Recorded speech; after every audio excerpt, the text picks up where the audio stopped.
Antimage and Isekai LitRPG Adventure, Ends of Magic Book 1. Audiobook by Kevin Chapter 14. End of summer. Nathan was sweating as he rolled under yet another swing from Arl's unenchanted greatsword. He should be sore from all of this practice, but continued to be immune to that particular malady, along with the bruising that should accompany all of his rolling over rough ground. Arl was teaching him a trick from Stanel about dodging utility skills. The gifts of Davrar would enhance your ability to dodge blows to a superhuman level, but those gifts had limits, and those limits were hard to learn. So, Nathan was repeatedly rolling under the same horizontal swing, but every time Arl swung the greatsword, he brought it a little closer to the ground. Soon Nathan was practically flattening himself to the ground to get under the blade, trusting his skills to allow him to pop back to his feet after it passed. They'd started with vertical and diagonal strikes that Nathan dodged away from, helping teach him the limits of his dodging skills. Then he'd started incorporating more moves from his tumbling skill, seeing how high of an arc he could roll over, and what moves allowed Arl to readjust his trajectory to hit Nathan anyway. Nathan rolled again, and the sword skimmed his back, clipping his butt as he tried to slip though. The motion failed, and he ate a faceful of the leafy loam. For a second, he just lay there. I guess that's the limit. Can't roll under swings only 2 feet off the ground, for now. Mid-tier tumbling 3 achieved. Mid-tier dodging footwork 6 achieved. Nathan took a hand from a grinning Arl who had a questioning eyebrow raised. Nathan nodded in return. Yup, 2 ranks. Thanks for the small insight, minisight, Arl shrugged. More of a helpful training technique than a true insight. We might continue at a later point, though I doubt it will grant further ranks. All training tools are like that. Still useful beyond the ranks it grants, Nathan said. Though you need to continue doing that in order to keep up with advancing skill ranks and developments. Arl grunted in acknowledgement, spreading his hands to cede the point. They turned to watch Stella competing with Sarah on target practice. Kachai was using his divine mana to send pieces of wood flying erratically through the air, like a devious skeet shot. Stella alternated between lightning and her newly discovered light magic to blast the wood from the air, while Sarah fired off her revolvers. Nathan didn't know exactly how much ammunition Sarah had, but it was a lot. Stanel had gone back to Poppy and Beatrice to have them manufacture more before the heirs had left town. The ranged specialist was still sparing with it during practice, but had decided this exercise was worth the expenditure. Her aim was also much better than Stella's. She hadn't missed a shot yet. Meanwhile, Stella was making up what she lacked in accuracy with power and rate of fire. She blasted out narrow streamers of lightning with wild abandon, and her light beams were fired even more profligately. The beams were more like the lasers Nathan was familiar with from light microscopy than the beams of light he'd seen Cullo use. For one thing, they were mostly invisible unless you saw the target point. He taught Stella a bit about collimation, the process of aligning light into parallel rays, and she'd taken the lessons to heart.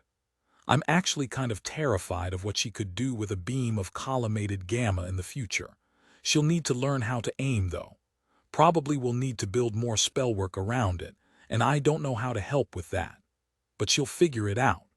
Sarah called a halt, and they regrouped before splitting up in new training exercises. Sarah went with Nathan, teaching him some of the eyesight tricks that helped with seeing things accurately at longer distances. Mid-tier Notice 9 achieved. It didn't take long for Stella to learn how to cast message with Nathan's descriptions of radio waves.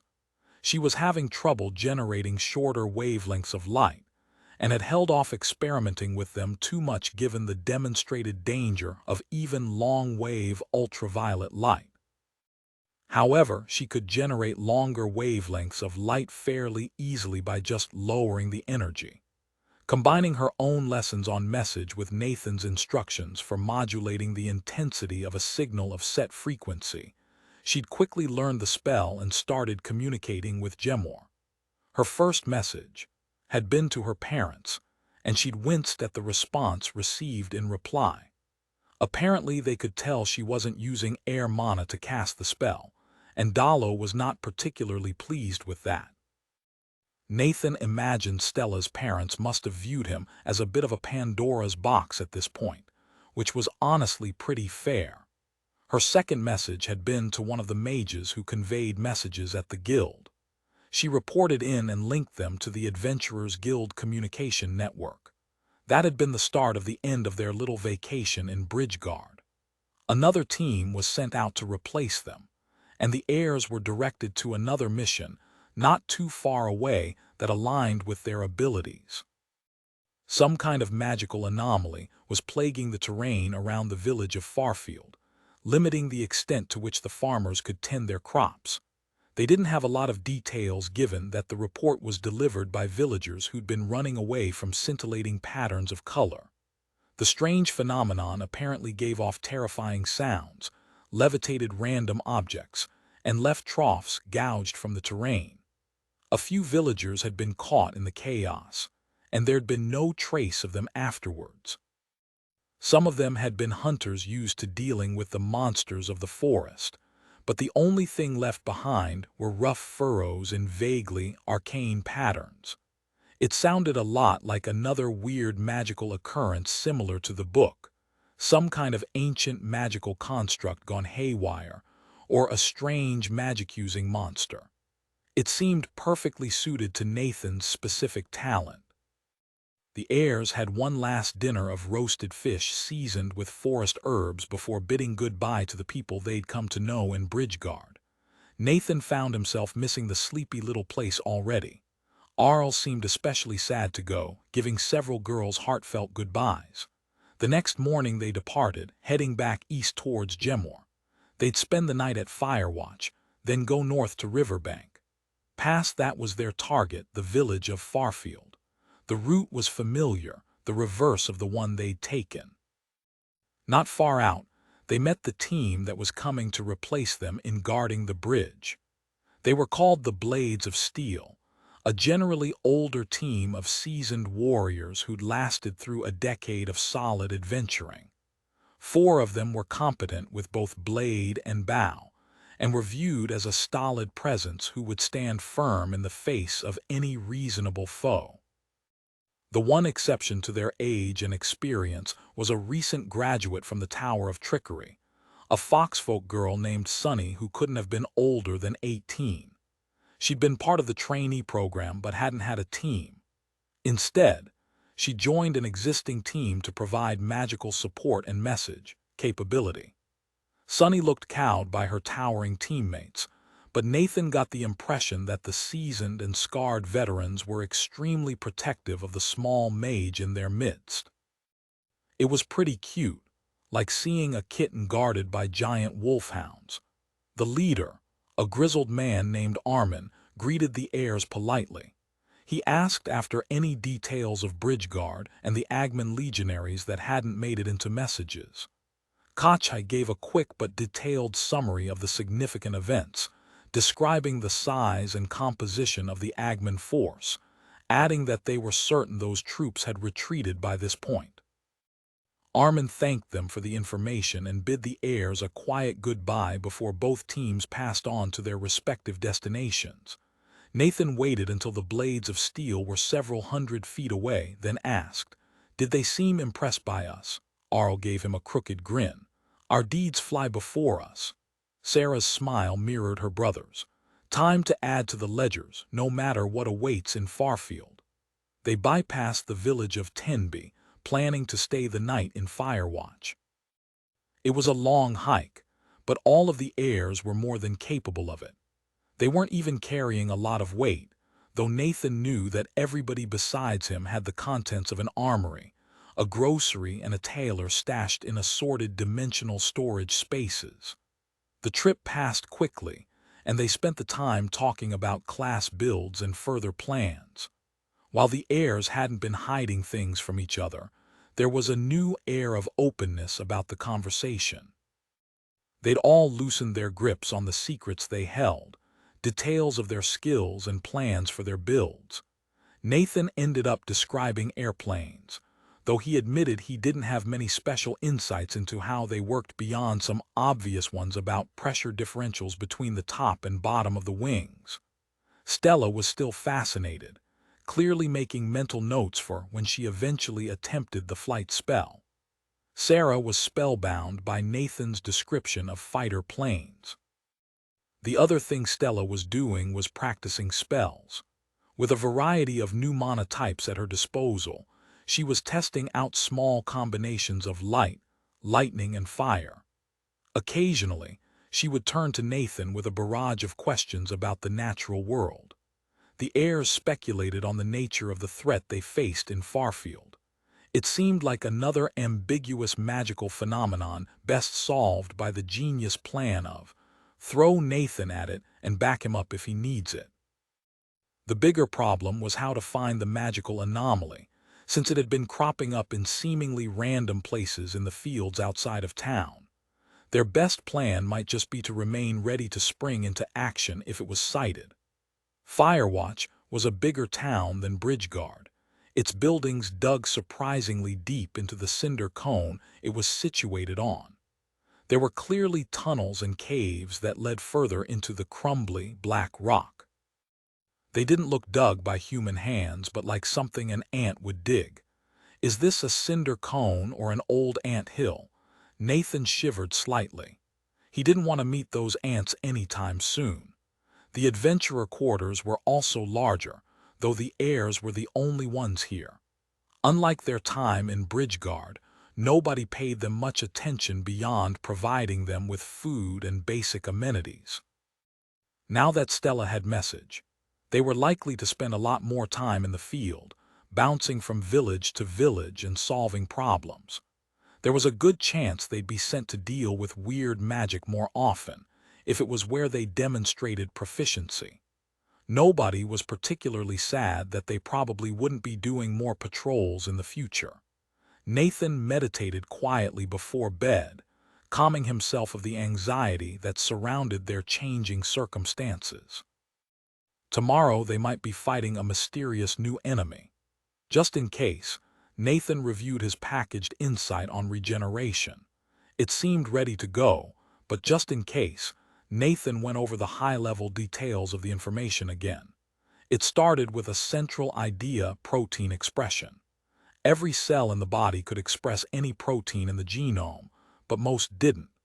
If Nathan was poisoned, he wanted to make his every cell express detoxification enzymes that normally only existed in the liver. And that was only the start.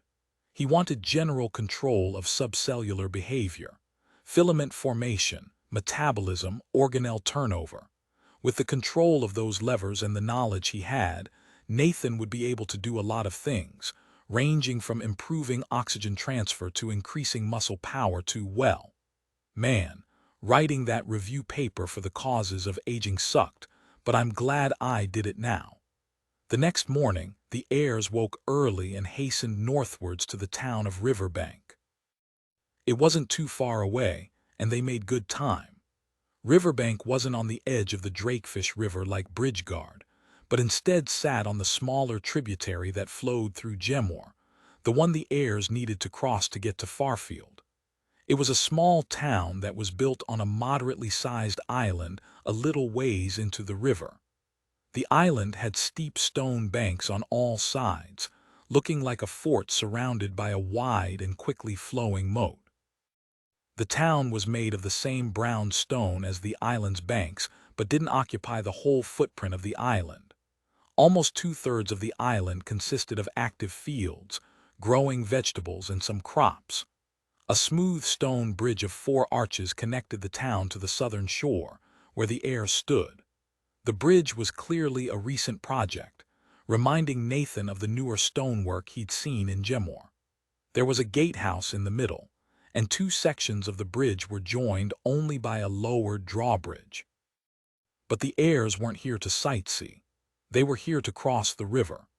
A fisherman was only too happy to row them past the island village to the far bank, regaling them with tales of the terrifying river monsters he'd personally defeated with his trusty oar. It looked like Stella was having difficulty holding a sarcastic remark, but Kachai merely thanked the man and said they'd ask for his knowledge if they needed to defeat a fanged water maw. The heirs stood on the far shore for a moment, watching the man row back to riverbank. Nathan asked the question. "That's not a real monster, right?" Arl snorted and Stella answered. "Hear me, but I've never heard of it." Kachai shrugged. "There is more to Davrar than the Adventurers Guild knows that we can be certain of." He looked at their skeptical faces and threw up his hands. "And the man was kind enough to row us across the river. It's not as dangerous as a drakefish, but would you rather swim?" And with that, they were off towards Farfield. They had to move quickly to make it by nightfall, and even then it would be close. A bare path led in approximately the right direction, and the heirs followed it. Nathan set a brutal pace, encouraging the heirs to keep up with help from his earnestness. Stella kept up her questions, asking Nathan about different forms of energy. He was surprised the short mage was able to hold this kind of conversation at such a rapid pace, but he supposed she was using force magic to travel more easily. After a few hours, they were jogging through fields of various crops. Nathan pointed out a disturbed area off to the side, where the land was scarred by jagged gashes in the earth. He wanted to investigate, but they decided it was more important to reach the town itself and ensure nothing worse had happened. When Farfield finally came into view, Nathan was almost disappointed. Of all of the towns he'd seen, it seemed the least defended. There was a strangely shaped wooden palisade with multiple guard towers and a single sturdy gate, but that was it. No cliffs, no stone walls, and no natural moat. As they got closer, Nathan had to revise his opinion. The palisade was alive, with tree branches twining the wall together into a sturdy whole, and roots stretching into the earth to form a solid foundation. The wood was slick and sturdy, though there didn't seem to be a lot of leaves supporting the whole edifice. Magic sure allows for some pretty cool things. They'd been spotted coming down the path, and the single gate was unbarred as they approached. A pair of youths, a boy and a girl, hauled open the heavy pane of living wood, admitting the heirs to Farfield. The two were about the same age as the other heirs, but their relieved faces made them look much younger. They seemed entirely ready to pass all of their responsibilities off to the new arrivals. Nathan took in the town around him as he entered. Continuing the theme, all of the buildings were made of living wood. It wasn't like somebody had carved a house out of a tree, but more like a series of 8 or 12 trees had grown into houses, with broad, flat trunks shaping the walls and interwoven branches forming floors and roofs. There were people around, mainly doing chores or killing time. A small crowd started to form. Their hosts watched the heirs with expectation, waiting for them to do something. The heirs looked back, not quite sure what to say. After a moment, Kachai rumbled a question. "Might there be a person we should speak to? The village head, mayhaps?" The girl in front of them shook herself and spoke with a strong accent. "Aya, getcha Kinvin." She turned and dashed past the people starting to throng, turning a corner and disappearing from sight. Chapter 15, Puzzles of Magic. There was a moment of awkward silence, as the boy who'd opened the gate shifted from foot to foot. They were waiting for his compatriot to return with somebody who could tell the heirs what was going on. The boy seemed to want to ask a question, but held back. He looked from Arl to Stella, before his eyes landed on Nathan, and he relaxed and opened his mouth. "How's it be goin' wit de heirs?" Sarah chuckled as Nathan was reminded that he didn't fit in with his teammates. They were known as the children of some of the most powerful people in Gemor, and they all were bedecked in enchanted armor and weapons to look the part. He wore cheap clothes, simple shoes, and carried very few possessions. He'd gotten in the habit of leaving his spear in Arl's dimensional bag, so he bore no weapons either. With defined muscles and not much else, Nathan looked like he could be a laborer. He smiled back. It's a good time. I've seen some pretty incredible things traveling with them. They're good in a fight, too. The boy blinked, formulating his words. How's it happenin'? You travellin' wit dem. Nathan was saved from thinking of a polite response by the return of the girl who'd run off. The growing crowd split respectfully before her, and it wasn't until they had entirely moved out of the way that Nathan realized they weren't moving for her. They were getting out of the way of a small woman who must have been the widest nulled Nathan had ever seen. Her skin was a pale orange, like clouds barely tinted with a red sunset. Her clothes were a rich brown, falling in layers from a tasseled hood that framed a face stuck in a permanent disappointed frown. She was shorter than the average nulled, standing barely 3 feet tall, but made up for it in her width. Her hand grasped a gnarled wooden staff that seemed so old it might have been fossilized. The girl tried haltingly to introduce her, but the nulled woman spoke quickly and loudly over her. "I be Kinvin, you'd be to adventurers I sent for." She looked them over, then snorted. "Good to get the value from the food we send 'em. You'll do. Getcha waitin' for the next attack." The heirs were a bit blindsided by the verbal assault, but Kachai once again proved his equanimity. "We shall be ready for the next occurrence. Can you tell us anything of them?" The nulled woman, Kinvin, pursed her lips, then nodded. She tapped the staff against the ground and sat on the delicate chair that suddenly sprouted to receive her. Stools appeared behind each of the heirs, and Kinvin gestured for them to sit. She looked around at all of the onlookers. "All got aught to do. Getcha to it." The crowd scattered, though some stayed to spectate. Kinvin turned back to the heirs, who were gingerly taking their seats on the stools. Nathan poked at his, and it withered from his touch. He sat on the ground. Would mana. Cool. The boy who'd asked Nathan what he was doing with the heirs looked between Nathan and the disintegrating stool, mouth hanging open. Kinvin gave the boy an exasperated glance, before dismissing it and explaining what was going on in Farfield. It didn't seem like there were many details that hadn't made it into the previous report. Weird colors, keening sounds, and randomly moving objects marked the events, and anybody too close was dragged inside and vanished. Clearly magic was at work, but beyond that the hints were few and far between. There was no record in the Adventurers Guild of anything like this. Kinvin had tried breaking the illusion of scintillating color with her own light magic, as well as growing trees in the middle of the disturbance. Each time, her spell had been torn apart by hostile magic. She'd volleyed wooden spikes at it to much the same effect. There was usually one occurrence each day, sometime in the mid-morning. The events had started farther out and were slowly moving closer to town. If the pattern held, the next one should be only a few hundred feet outside. The next step seemed clear. The heirs would be ready the next morning to respond if it happened again. Kinvin would have somebody in the watchtower who would ring a bell and point in the direction of the anomaly. All the heirs had to do was follow a pointing finger and successfully engage the whatever it was.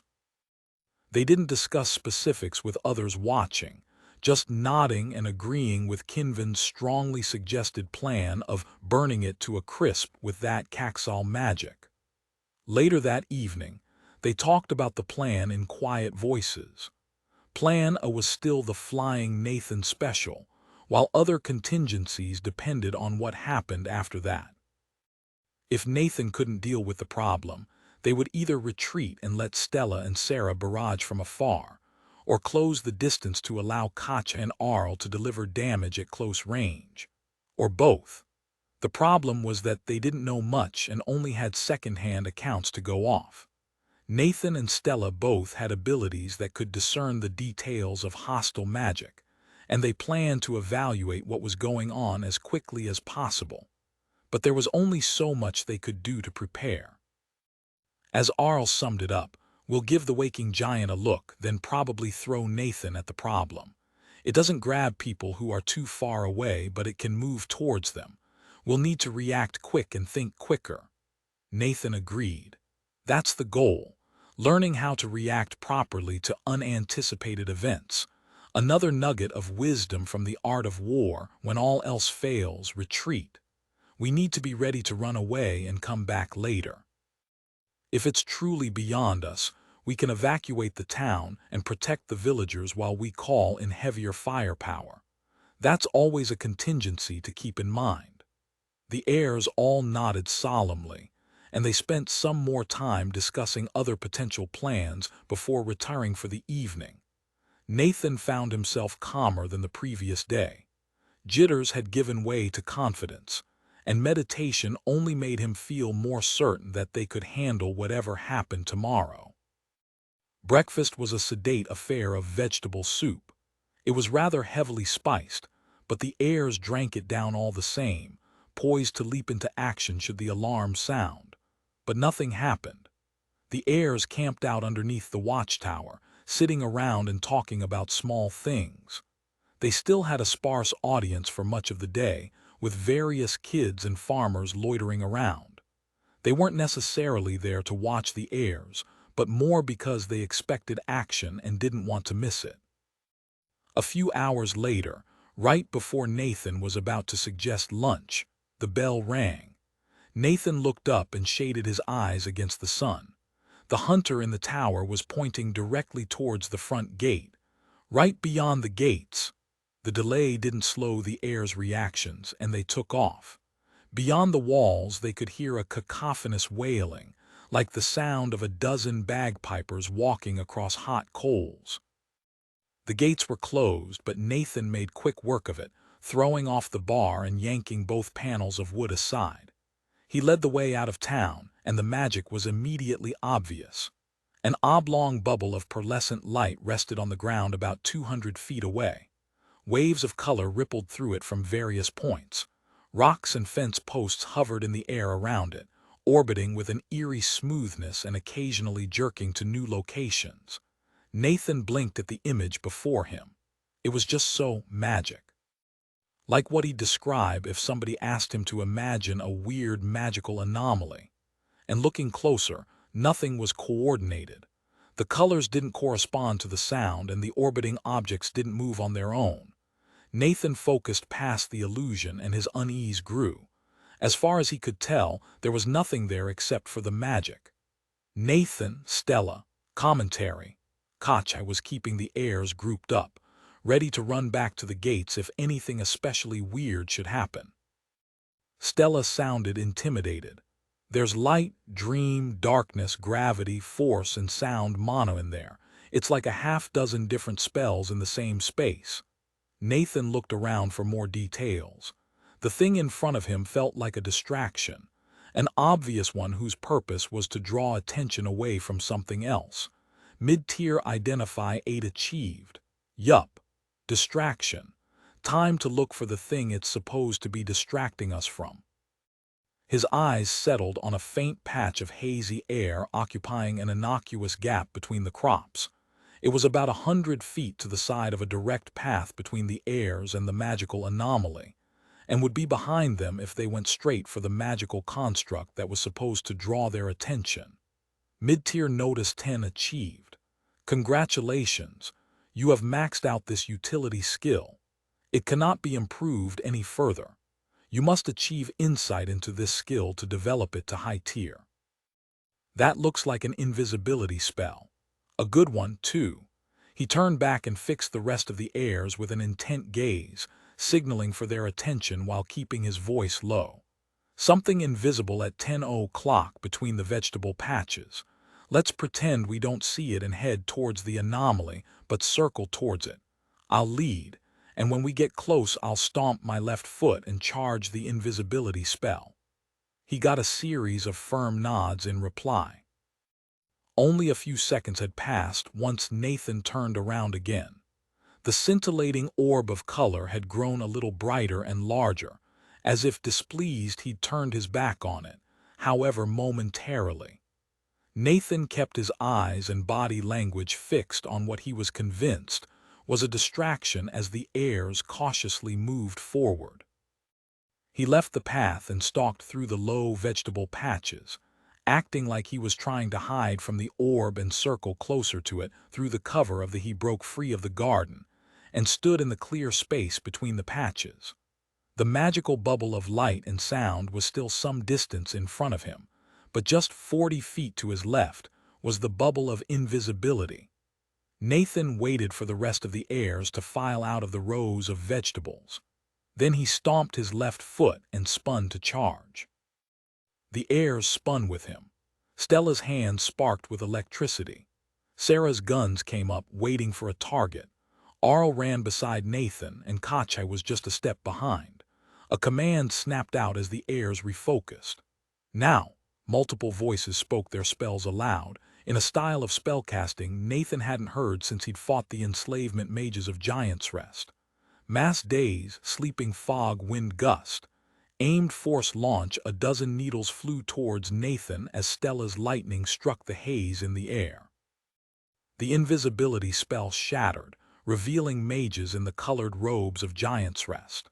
The lightning spell danced along the edge of an invisible sphere of force, failing to reach the mages within. Nathan didn't have time to parse anything more as the wave of enchanted needles struck. 8 pierced the skin all across his body. Numbness began to spread from those points, and Nathan made it 3 more steps before he stumbled and fell to the ground. The impact snapped some of the needles, but the rest were driven deeper into his body to deliver more poison even as their enchantments failed. Arl stumbled next to Nathan, shaking his head to clear it of the daze and ripping out a needle that had hit the inside of his elbow. Kachai raised his shield and halted his advance, quickly reevaluating the situation. More spells flew from the Giant's Rest mages. Dominate, mass daze, chains of restraint, paralysis, Kachai snarled, his voice vicious. Petty magic shall not stand before my unwavering zeal. By Damon's grace, we will weather your attacks. Feel my scorn. Golden magic flared from Kachai's eyes and extended sideways from his shield. It covered Stella and Sarah just before flying magical chains clattered off the protective barrier. Divine light shone out from the Wolfman, and Nathan saw the Dominate fizzle out as the Giant's Rest mages shielded their eyes from the holy glare. But a thin, sleeping fog was blowing in their direction. Stella cast a wind spell of her own, sending a powerful but ragged gust to scatter the spell. Nathan heard Sarah's pistols fire a few times, but the bullets deflected off the invisible dome of force covering their attackers.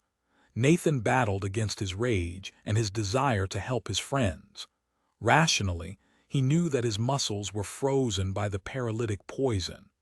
Greater strength wouldn't help when the muscles themselves weren't functioning.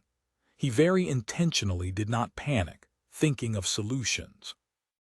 He tried scouring magic from his body, but the poison wasn't magic. It also hadn't killed any cells, so Nathan couldn't regenerate from it. He flicked his eyes over to Arl, who was on one knee. The swordsman's mental protection skills had helped him shake off the day's spells, but the paralytic poison was taking effect, leaving only one arm and one leg functional. Through gritted teeth, Nathan forced out the words. His tongue was numb and his speech was slurred. "Cut off my arm." Arl's eyes narrowed, then his face grew intent. He leapt over Nathan to avoid more chains of restraint, and his one good arm flickered to his pouch. The master of melee put all of his weight behind a downwards blow from his favored enchanted greatsword. The blow sliced cleanly through Nathan's arm, right next to the shoulder. The sword's enchantment flickered, but Nathan felt his regeneration start to work. Then Arl was blown backwards by a spray of conjured earth, and the battle ramped up in intensity around Nathan. Stella was casting spells like a woman possessed. Walls of blue force blocked projectiles, wind held more fog at bay, and directed beams of light blinded the mages ahead. Kachai's shield was triple its usual size, and the martial cleric of Damon dragged Arl behind its golden cover with one hand. But Nathan ignored all of that. He focused his entire mind on his missing arm. It was regrowing automatically, but Nathan seized control of the operation. He wasn't just guiding cells to divide and replace lost tissue. He was mastering the process, emphasizing metabolic pathways to speed up the production of necessary proteins and lipids to replace the lost tissue. High-tier regeneration 10 achieved. Congratulations, you have maxed out this talent. It cannot be improved any further. You must achieve insight into this talent to develop it to the next level. As it is high-tier, the kind of insight will greatly affect how it develops. There was a doubled crash of lightning that overwhelmed all other noises in the battle, followed by a moment of silence. Nathan heard a familiar voice speak overhead, low and bitter. You teach her the insights of your world, gifting the insights of Earth to a mongrel of Gemor. Nathan, you disgust me. Dominate the mage. Tial's voice almost carried Nathan away in a flash of rage. He views my knowledge as his property and will go after the heirs because I told them of Earth. I am going to rip that man's head off and see how far I can kick it. With immense effort, Nathan dragged his attention back to his body and the insight he was feeding it. He didn't judge himself for almost losing focus, didn't think about how much he wanted Towel's blood on his hands, but smoothly guided himself away from extraneous thought. He focused on his healing, his talent. He had stamina, it was time to use it to achieve something amazing, something he'd dreamed about since his old life on Earth. Stamina, 607,770 high-tier focused mind 10 achieved. Congratulations, you have maxed out this utility skill. It cannot be improved any further. You must achieve insight into this skill to develop it to the next level. As it is high tier, the kind of insight will greatly affect how it develops. Nathan broadened his attention to his entire body, opening his mind to the insight he'd spent weeks preparing and storing in his enhanced memory. Nathan knew textbooks of information about the most subtle workings of his body. He knew things that had been discovered too recently to be in the textbooks. He knew the dozen causes of aging. Nathan's biochemistry was his own, and he would master it. His mind flashed through his body, directing the production of cytochrome P450s in his bloodstream and muscles to neutralize the poison, accelerating the calcification of the bones in his new arm. He also paid attention to his regenerating muscles, directing growth of aligned muscle fibers. His focus went deeper, to the organization of the myofibrils. He wanted them packed in, densely organized. He took every intention, every improvement he'd thought of that could be made to his own biology and fed stamina to all of it, using his memory skill to hold everything in his head. Stamina, 24770. Congratulations, you have developed the high-tier regeneration talent into perfected body. Permanent talent, perfected body, you have achieved precise control of your body at a minuscule level. This talent will automatically spend stamina to efficiently and immediately heal wounds. You can spend stamina to make innate changes which include banishing poison, countering aging and optimizing your body on a minuscule level. Larger wounds and greater changes will cost more stamina. Perfected body will not prevent you from dying of grievous wounds. Nathan rolled over as the poison vanished in an instant. His arm finished regrowing and the needles fell from his wounds. He spared a glance at the heirs. Kachai's golden shield was battered, cracks spreading through the divine mana. A whip of shadow tried to strike past the shield, but a blue-tinted bubble of force materialized around the heirs, covering them from the attack. Then Nathan heard Tial cast a familiar spell. Disintegrate. The beam of pale green light popped Stella's force spells like soap bubbles. It impacted Kachai's shield and warred with the glowing golden light for a moment before punching through that as well. Kachai tossed aside the disintegrating chunk of metal, shaking his arm as his metal gauntlet also turned to dust. Golden light played up his arm, fighting off the diminished effect of the disintegrate. This time, Nathan didn't try to restrain his rage. He leapt to his feet and immediately charged the Giant's Rest mages. There were 5 of them, two in green robes, two in purple, and Tial standing in the back in orange. The blood drained from his fleshy face as Nathan charged. Stamina, 69,770. The purple robes blinked dumbly as he closed the distance. The green robes were more disciplined, one hurling balls of conjured stone while the other hit Nathan with a paralysis. Nathan bowled through the spells, building up momentum. He crashed through the perfectly transparent Giant's Rest shield without slowing. He ignored the other mages, heading directly towards Tial. It was time to fix the mistake he'd made last time. But once again, Teal's lips moved more quickly than Nathan could reach him. Mass blink, the mages vanished, reappearing with a loud pop a few hundred feet away on the other side of the airs. Nathan pivoted and accelerated quickly, sprinting towards his friends and the slippery foes beyond. Mid-tier sprinting 7 achieved. The mages were establishing their position, preparing to re-engage. Nathan saw more needles levitating out from a bag of holding, and the two green robes channeled some kind of spell into the ground. Tial aimed another disintegrate at Koch as the wolf folk knelt protectively over Arl. Kochai's arm looked like it had been dunked in acid inhabited by flesh-eating piranhas. Nathan dove in front of his friend, taking the beam of sickly light in the face. He resisted the spell, breaking it down to its component parts. Disintegrate was a tightly woven braid of void, shadow, and force mana that sought to tear apart molecular bonds. Flakes of skin peeled off his face and were quickly replaced by perfected body. Nathan's stamina ticked up 100 points. Magic absorption 8 achieved. That certainly felt better than the last time I got hit by one of those.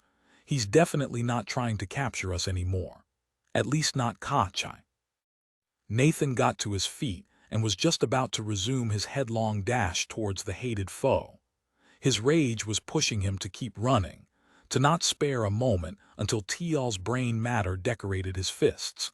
But if he attacked without thinking, that put the heirs in danger. He looked back at them. Stella wiped blood from her nose as smoke rose from an amulet around her neck. Sarah was shaking her head to clear it of the barrage of mental spells that would have left a normal person catatonic. Arl was getting to his feet, having been just healed by Kochai, whose face was a grimace of pain as his arm smoked and bled. Nathan felt a surge of concern for his friends. He slowed his run, focusing on that feeling and pitting it against the rage that was pushing him onwards, demanding that he kill his foes. Nathan remembered a meditation technique called loving kindness and focused on his benevolent desire to see the heirs live and thrive. The benevolence warred with rage for a moment, for how could such a calm emotion coexist with the all-consuming desire to rip and tear? Then, Nathan felt clarity. They could coexist. His rage empowered him, but it also blunted his reason. If he held his desire to protect what was dear in mind, it channeled his rage, focusing it on those who would harm his friends without cutting its blazing intensity. Nathan's flash of insight showed the path to transform his rage from a ballistic artillery shell to a precision-guided weapon. Congratulations, you have developed the high-tier focused mind skill into battle meditation. Utility skill, battle meditation.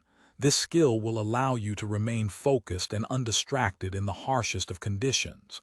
With his newfound focus, Nathan thought quickly and spoke to the heirs even quicker. I'm going for the Archmage. Arl around the side, hide in the tall crops, ambush if they move. Sarah, snipe the green robes. Tial's got a hell of a mage armor. Stella, keep their heads down. Kochai, cover them. Nobody die. High-tier earnestness 5 achieved. Sparks jumped from Stella's eyes in response. Sarah snarled assent as she loaded an enchanted round into her rifle. Arl saluted with his blades while Kochai bared his canines.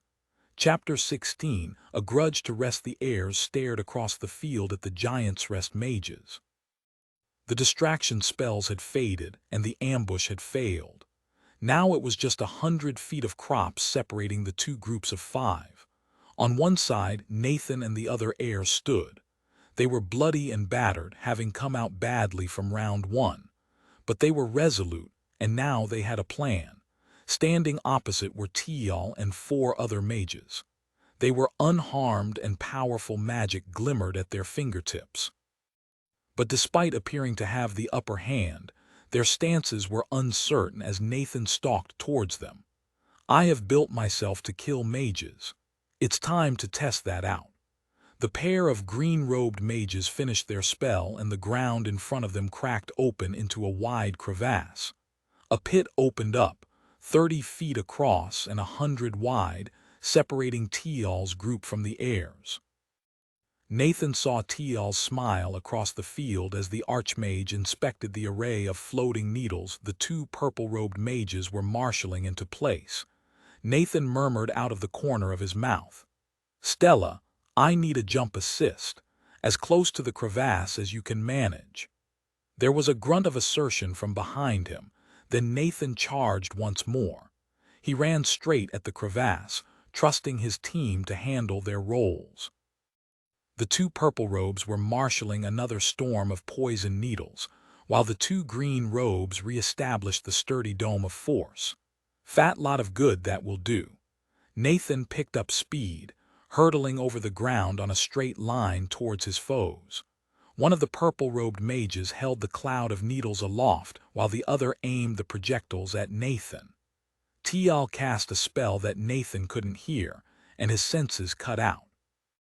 It was a spell of void and shadow, similar in concept if not construction to the sensory deprivation spell Gale had cast on him after his plummet into Gemor. Instead of working as an illusion, this one absorbed all of the light and sound that reached him. It also contained a component that would quickly suffocate the target. High-tier spell sense 5 achieved. Nathan broke Tial's spell as the needles hit, another dozen of the wickedly sharp enchanted objects hitting him. But this time, he was raging. A third of the needles penetrated, but the rest deflected off his skin.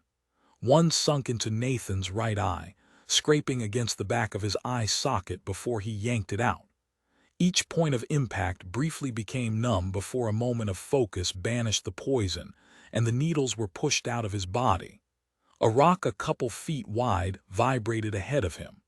Nathan jumped on it and crouched, then pushed off as the rock jerked upwards with Stella's magic.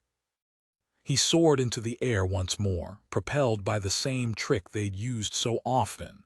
Nathan soared through the air. Once he reached the apogee of his arc, he used stamina to guide his fall toward Tial, judging the flight with one good eye. The purple-robed mages stood there, slack-jawed. The green robes were faster to react, and one of them hurled a gust of razor wind at Nathan. The spell tried to slice him to pieces and push him back into the crevasse, but Nathan's momentum-enhancing skills allowed him to plow through the magic. The shredding blades of air sliced his clothes to shreds, but left not a mark on his skin. The other mage levitated a rock from the ground and was about to hurl it at Nathan when Sarah's rifle rang out. The enchanted bullet crashed through the force bubble, then through the mage armor, and hit the Giant's Rest mage in the neck. It kept going after that, punching through the other side of the force bubble and presumably flying off into the distance. The rock fell to the ground. Good targeting. That mage was a little too clever for my preference, and Tial is mine. Nathan's flight was uninterrupted, and his mouth pulled back into a snarl as he approached the force dome. Tial looked up at Nathan descending towards him. Nathan strained his slow fall, trying to reach Tial in the seconds before his lips moved. Once again, he was too late. Teleport Tial vanished in a flicker of orange light, and Nathan shattered the barrier, screaming his frustration. Not again. High-tier slow fall 5 achieved. As he landed, Nathan lashed out with his fist, backhanding one of the purple robes through her mage armor. She spun and fell, clutching at a shattered jaw. The remaining purple robe raised her hands to either cast a spell or surrender, but a bolt of lightning curved through the hole Nathan had left in the shield. It consumed her for several seconds, until her mage armor shattered and she fell as a smoking corpse. The sole remaining mage blinked away, running as only a man running from death could run.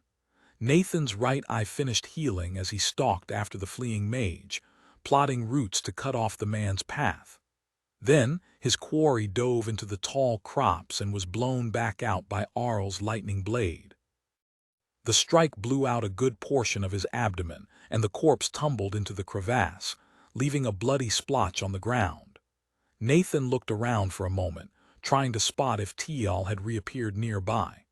He saw nothing but fields, settling down after the sudden winds and explosions of the fight. You have leveled up to level 72. Congratulations! You have defeated an ambush laid by an archmage of Giant's Rest and sent him fleeing. A weak cough sounded from behind him, and Nathan turned back to the single enemy survivor. He strode towards her with purpose. Not going to kill her yet. I want answers. He reached down and grabbed her hands, roughly pulling her to her feet and holding them tightly behind her back. The mage moaned, struggling to pull her hands free to touch her bleeding jaw. Nathan wrenched her hands upwards to put strain on her shoulders. He heard Arl approaching from behind. Can I get some rope? Nathan could hear Arl's hesitation in his slow footsteps. The lithe man approached carefully, putting away his weapons. He reached into his dimensional storage to hand Nathan a length of rough rope. The swordsman voiced his concerns with a simple question. Why? Nathan wrapped the prisoner's hands with the rope, running the excess cord down to her ankles. He wasn't trying to make the knot unescapable or hogtie the mage. He just wanted another barrier to complicate any escape attempt. I want to know why Tial was here and what he's planning next. Arl grunted, then handed Nathan a fresh set of clothes. Nathan took them, glancing down at his bare chest and shredded pants. At least his underwear was intact. Watch her. If she tries anything, kill her. Another grunt was affirmation enough, and Nathan took a step back to pull off his clothes and wipe off the bloodstains left by the needles. He quickly garbed himself anew, then turned his attention back to their prisoner. The mage had turned around and bent over awkwardly because of the rope linking her wrists and ankles. She was breathing hard, wincing around her visibly broken jaw. Her purple glowing eyes flicked between Arl and Nathan. Nathan addressed her, leaning into earnestness. As you saw, I'm immune to all of your magic. Cast any spells and I'll crush your throat and let you choke to death. We have questions. Will you answer them? The prisoner nodded and made an aha sound, once again flinching at the pain. Nathan sighed and looked around for Kachai. Sarah, Stella and Kachai were standing on the other side of the chasm, as Stella conjured a stone bridge over its depths. Nathan filled the time by patting down the captive, stripping off 2-dimensional pouches from her belt as well as a thin wand and a dagger, and leaving them on the ground. Her robe was also magic, but as far as Nathan could tell it held only self-cleaning and durability enchantments, so he let it be. Stella skipped across the bridge and joined them, eyeing the other mage with hostility. Why is she still alive? Tried to kill us, didn't she? The captive made a nuh-uh noise and shook her head vigorously. Kachai gingerly crossed the narrow bridge, favoring his partially healed arm and looking over the edge of the chasm. He was clearly wondering why he hadn't just walked around like Arl had done. Nathan gestured him forward. Can you heal her jaw? The big wolf folk barely paused before he reached down, cupping the prisoner's face with golden, glowing claws. She flinched away from his touch but then stopped herself, looking up at Kachai's stern expression with a measure of hope. Sarah joined them, holding a revolver loosely in one hand. Stella picked up the items that Nathan had stripped off the mage and stowed them away, then joined Arl in patting down the other bodies and stripping them of valuables. Kachai stepped away, gesturing for Nathan to take over. Nathan watched as their captive's eyes flicked to the smoking body that wore charred purple robes. Her face went slack, and her already teary eyes grew wetter. Nathan snapped fingers in front of her face. Hey, I have questions and you better have answers, or He gestured to the corpses. She looked up at him, setting her shoulders and working her recently healed jaw. Now that Nathan took a look at her, she was rather pretty in a sharp-faced way. Her hair was a dark brown and reached the nape of her neck. They matched her eyes amusingly enough. "What's your name?" The mage looked up at him and her face grew calmer. She took a shuddering breath and closed her eyes for a moment before answering. "I think she has some kind of mental focus skill. Harthai Dha Jalter, daughter of Archmage Channel Dho Jalter." Her voice was defiant, but then she remembered her present company and swallowed her last words. She seemed to want to take back what she'd said.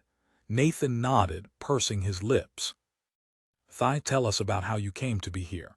Farfield is an awful long way from Giant's Rest." Harthai chewed on her lip, but Nathan raised an eyebrow and looked expectantly at her. He didn't step forward or make any additional attempts to loom, but he didn't need to. She trembled slightly and continued speaking. "Archmage TL usurped teaching some advanced classes a few weeks ago. He has been known to teach expert dimensional magic to favorites. Me and Ruthel tried to get him to teach us." As one does. Her eyes lowered and her attention drifted to the purple-robed corpse. "He said he'd favor us, take us on as full apprentices, but he needed a special project first." Nathan looked around the battlefield. "This." Harthai's eyes closed and she jerked her head away from the corpse. "He needed a giant's trick to capture one who could resist magic. Ruthel was a librarian and alchemist. She discovered a recipe for non-magical paralysis poison, and I enchanted the delivery needles. TL was pleased and promised on the grave to teach us spatial insights after." She rolled her head around to indicate the battlefield. "And the green-robed mages." Harthai opened her eyes and shrugged dismissively, her movements limited by the ropes. "TL hired enslavement mages to help against your teammates, Stram and Brogger, promised them favors and positions in his household. They bragged about their accomplishments, but they're just dropouts who couldn't ascend in the academy." "And how did you get here?" "TL can cast enlarged teleport, a true spell of an archmage. It lets him bring 2 people with him. A week ago we started teleporting here every day. We would weave spellwork to confuse and scare. He wanted it to look like a magical thread of adamant, such that they'd send you. Farfield is far enough away that elites from Gemor wouldn't interfere." Harthai's voice had grown more clinical, recounting events precisely and without emotion. "Ruthel and our purpose was to nullify you with the poisoned needles. We had 3 volleys." She looked at the bloodstains on Nathan's skin and swallowed, reminded of how that had gone. Nathan ignored her discomfort. "Some people from the village vanished. What happened to them?" Harthai shrugged again, unconcerned. "We brought them back to Housemint. They were a 6th-finger bonus to the enslavement mages. No idea what happened to them." Nathan frowned. If the villagers were in Giant's Rest, they were gone. At least until he could seriously threaten Giant's Rest, and then he wouldn't restrict himself to freeing 1 set of slaves. "No. My goal is all of them." He looked down at Harthai. She was eyeing him and the other heirs with trepidation, darting hopeful looks at Kachai. Her casual remark about the slaves had reminded Nathan of whom he was dealing with. She was an ambitious young mage who had wanted to get ahead in Giant's Rest's cutthroat academia. But she was also somebody who could see people ripped away from their home as slaves without batting an eye. That realization chilled Nathan's mind, and Harthai's chances of surviving the conversation dropped. He cast around for more questions. "What did TL say about me?" Harthai glanced around at the listening heirs before turning her attention back to Nathan. "Nathan Lark." It wasn't really a question, but he nodded and she let out a shaky breath. "He said you could resist magic and that you knew something he wanted. Implied it was the insight to your magic resistance, but it seemed like more than that. He'd been ordered to capture you. But then during the fight he said," she cast a look at Stella, "I've never seen anybody use light or lightning that way. By the giant, there's more going on here, isn't there? Earth." Her face had gone calculating again, and she was clearly reconsidering her opinions in light of new evidence. It appears my secret is kept better in Giant's Rest than it is in Gemor. Funny. I'm sort of impressed by Harthai's ability to think and connect details under pressure. I bet it's a survival trait in Giant's Rest. Nathan didn't want to dwell on that topic. Who could order Tial? He's on the council, right? Is there anybody above that? Harthai snorted. The voice of the crowd speaks that a founder has returned. Badud, an ancient mage of unlimited insight. He hasn't appeared to students like me, but Tial said he'd be rewarded an insight worthy of a giant if he captured you. Her expression softened, looking hopeful. Tial spoke of it often. He is hungry for that reward. He will keep trying to capture you. I listened to him. I can help you predict him. Her voice turned breathless, desperate. He's got a spy in Gemor. Nathan's eyebrows raised. Do you know who the spy is? Harthai flinched. No, from what he said, I don't think it's an adventurer. She cast around for something else to placate Nathan. But Tial is staying in a manor in Housemint, the one atop the second hill, and he can teleport others, so he will try again. Nathan nodded at that. This was useful information. Do you know what he'll try next? Not really. He wanted this to work. He said he didn't want to owe Exia for borrowing elite slave soldiers. I'm glad he didn't go with that option, though I've got the heirs to back me up against that sort of threat. Nathan looked back at the heirs. I think that's all. Anybody else got questions for her? Sarah raised her revolver, aiming at Harthai's forehead. Nope. She was clearly about to kill Harthai. Nathan had a second to interfere and decided against it.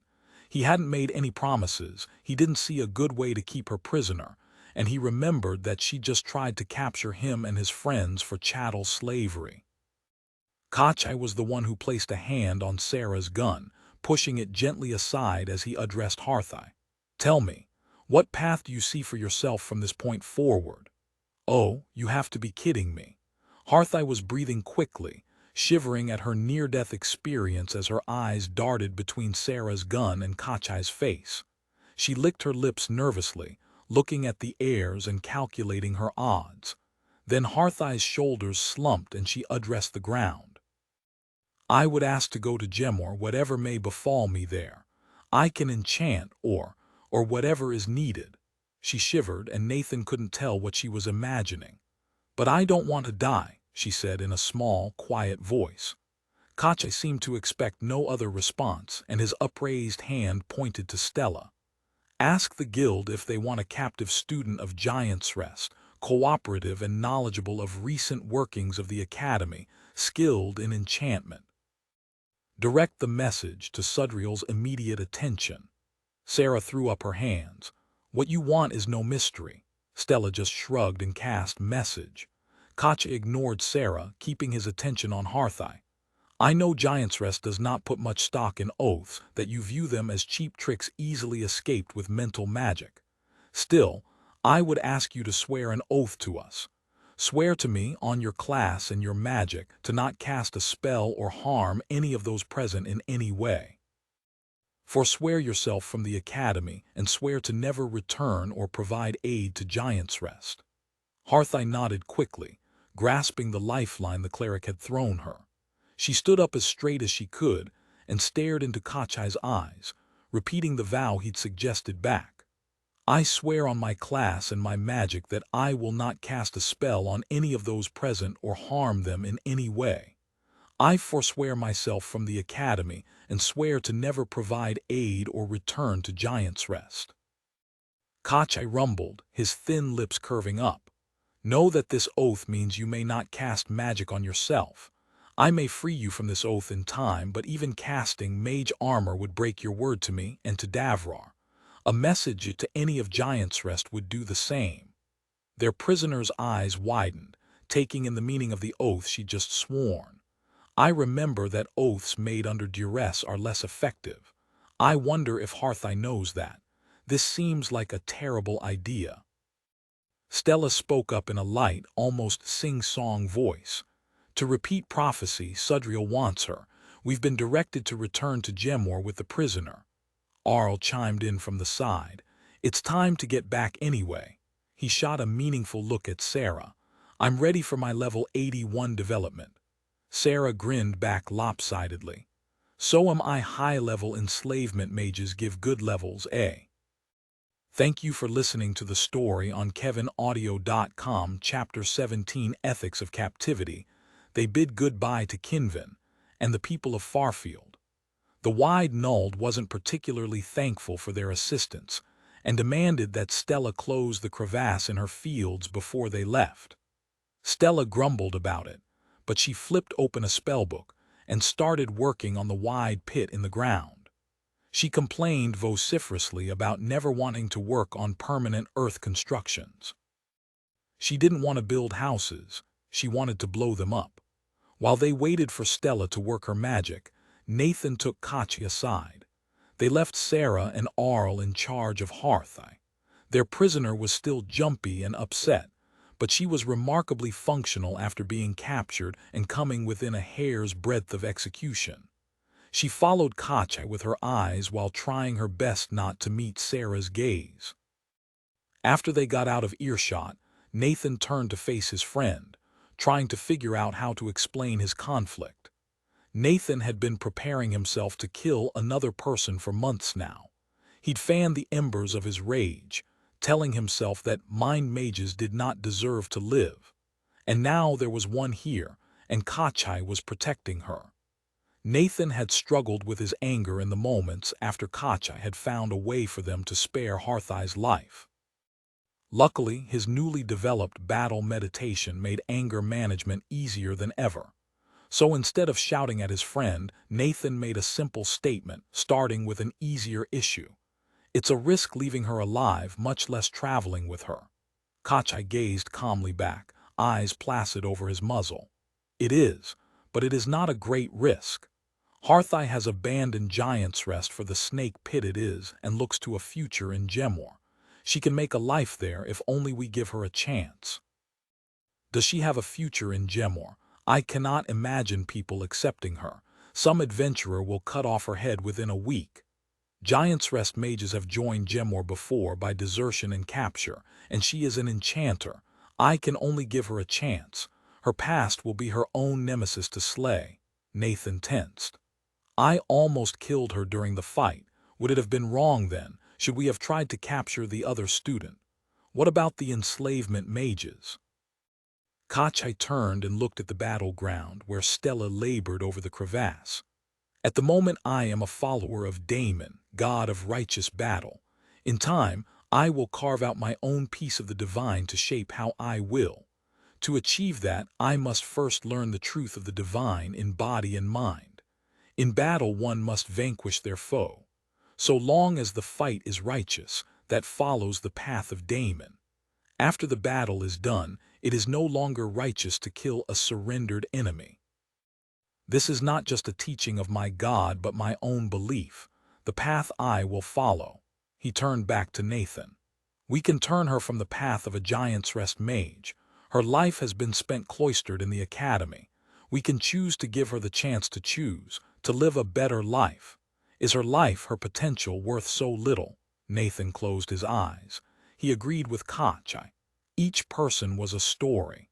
They existed as they did because of all the myriad experiences of life and what they'd chosen to do with it.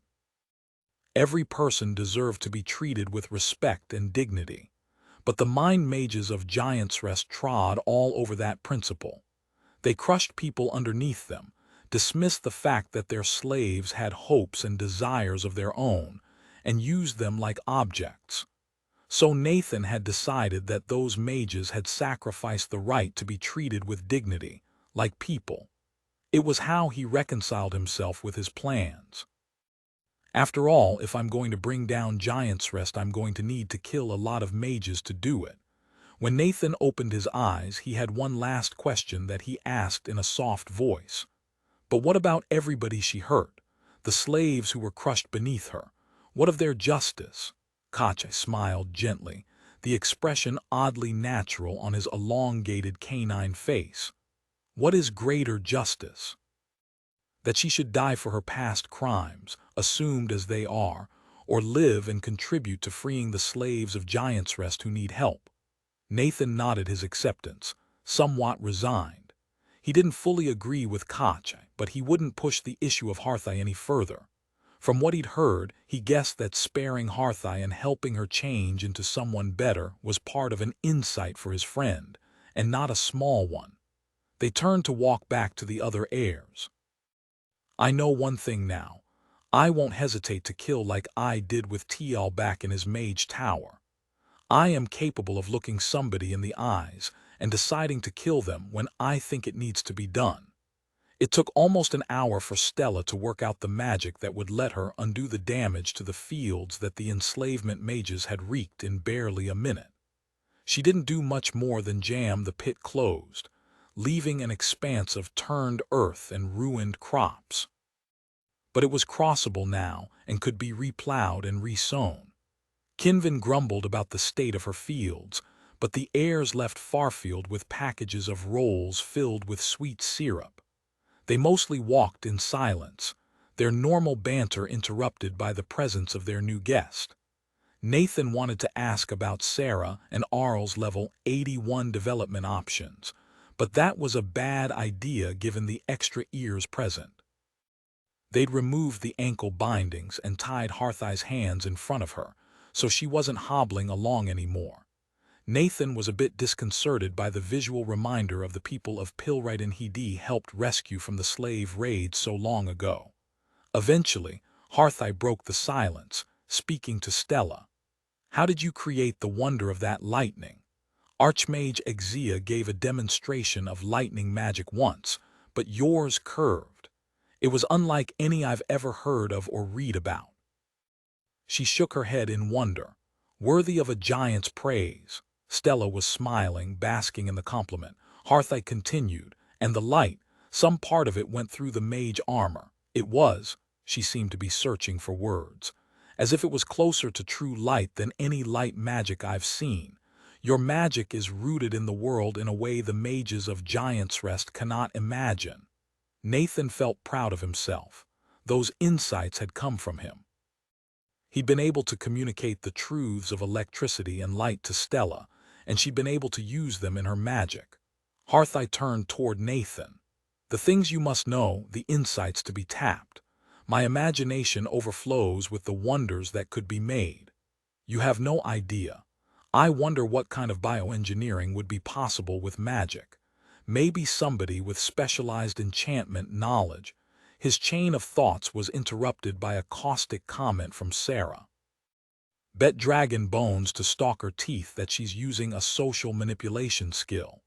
The statement threw cold water over Nathan's excitement. He centered his mind, looking out into the forest and objectively considering his reaction to Harthai's comments. He had been considering teaching her insights from Earth. He probably would have reflected on it later and not followed through. But given he'd been fine with executing her this morning, the difference was stark. He looked back at their captive. Harthai flinched as if expecting a blow. Everybody glared at her to one extent or another, and it looked like Stella was considering lighting her on fire. I need to figure out a better way to insulate myself from social manipulation skills.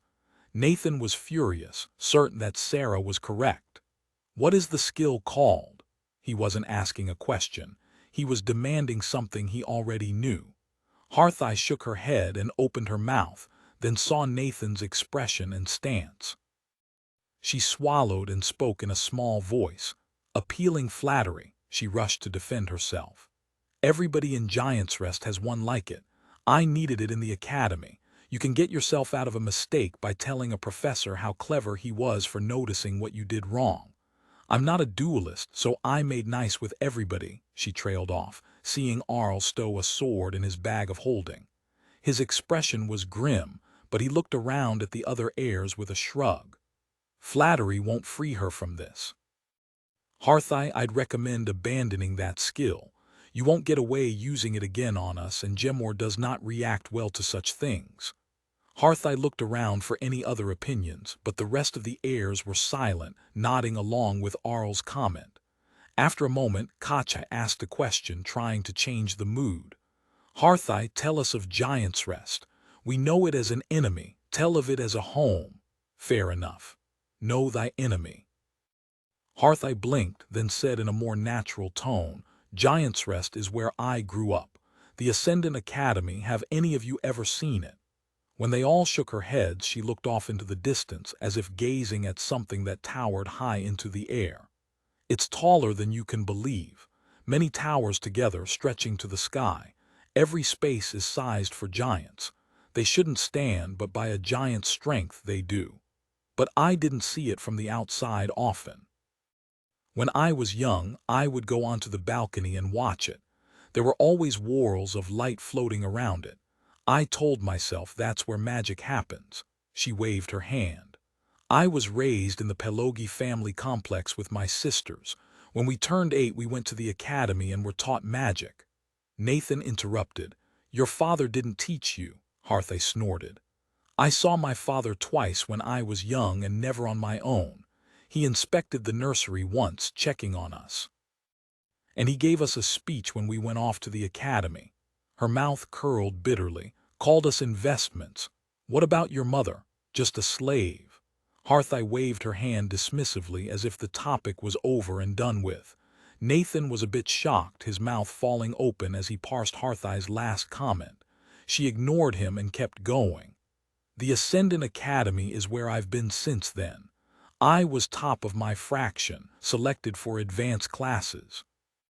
Most of the others were spun out to be crafters and enslavement mages. Menial mages. Stella cocked her head. Aren't you an enchanter? I will not sit and repeatedly enchant golem cores for years on end, Harthai replied hotly. I will design new enchantments, be a true heir to my father regardless of what the standings are. This time it was Arl who asked a question. Standings. Yeah, the standings. They're based on duelist proficiency and displays of overt magic. And I'm 12th among my father's children, she sniffed in a superior fashion. But I'm the best enchanter, and so I should succeed my father, who is the foremost enchanter of Giant's Rest. She was clearly proud of the title. He'll find that insight when I ascend to Archmage on my own. Kache spoke up. You are blessed to leave these worries aside. They are not of concern anymore. Harthai blinked, wrapped up in her past strivings. She looked around and her voice became small as if remembering her current circumstances. No, I suppose not. She let out a deep breath, closing her eyes as if to find her balance before she fell over. Kache prompted her again, voice gentle. Many things must change now, you most of all. Gemor is different from Giant's Rest, and if you are to survive, you must leave behind the past. She nodded slightly, looking up to ask a question. Her face had a calculating look on it. Nathan was not inclined to be gentle about helping Harthai transition to her new life. He interrupted their conversation. How many slaves are at the academy? He asked. Harthai wrinkled her nose at him. I don't know, a lot. The academy only gets the best. What do they do? She shrugged, unperturbed. Everything not done by magic. Cook, clean, serve. What do you think of them? Nathan tried to keep his tone light, inquisitive, but he couldn't stop a hard edge from creeping in as he spoke. They're useful. Slaves are to be tended, not discarded. Is that what you mean? I don't see them as valueless like some mages do. They don't have magic and cannot manage themselves, but they're valuable. I never saw the attraction to some of their baser uses. I treat the slaves better than most. Did you ever imagine yourself as a slave? Nathan's line of questioning drew looks from the other heirs, wondering where he was going. No, why would I? I'm a mage and a child of an archmage. They're slaves. Nathan felt a cold anger suffuse him. The answer seemed so innocent and so lacking in empathy. Harthai had just never considered what the life of an average slave was. She had her place and they had theirs. He had almost been one of those slaves, yoked and put to work for a master who didn't spare him a second thought. Nathan would have lived as a prized possession, perverting the knowledge of earth to enrich his enslavers. And from Harthai's perspective, it would have been right and proper. Nathan rounded on Harthai, barely restraining his rage. It was difficult because he couldn't tell himself he was wrong. He wasn't overreacting. This was one of Giant's Rest's ruling class. one of those atop the system from all her descriptions of the Ascendant Academy, and by failing to consider the system she existed within, she perpetuated it. She'd interacted with hundreds of slaves and never once questioned if they should be slaves. He was shaking with anger, and Kachai stepped forward.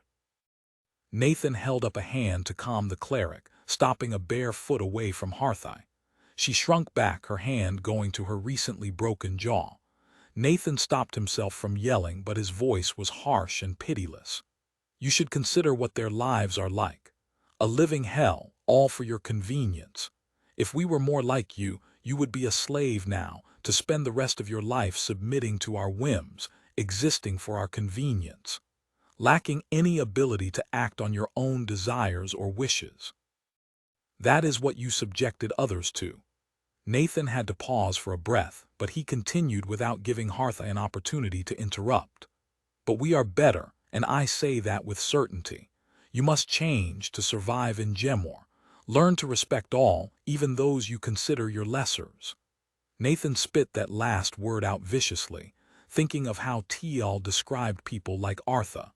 He said that Gemor was home to barbarians and intelligent monsters, only deserving extermination. He continued his rant, but you'll get to decide your own path nonetheless, because my friend has argued that you can become better.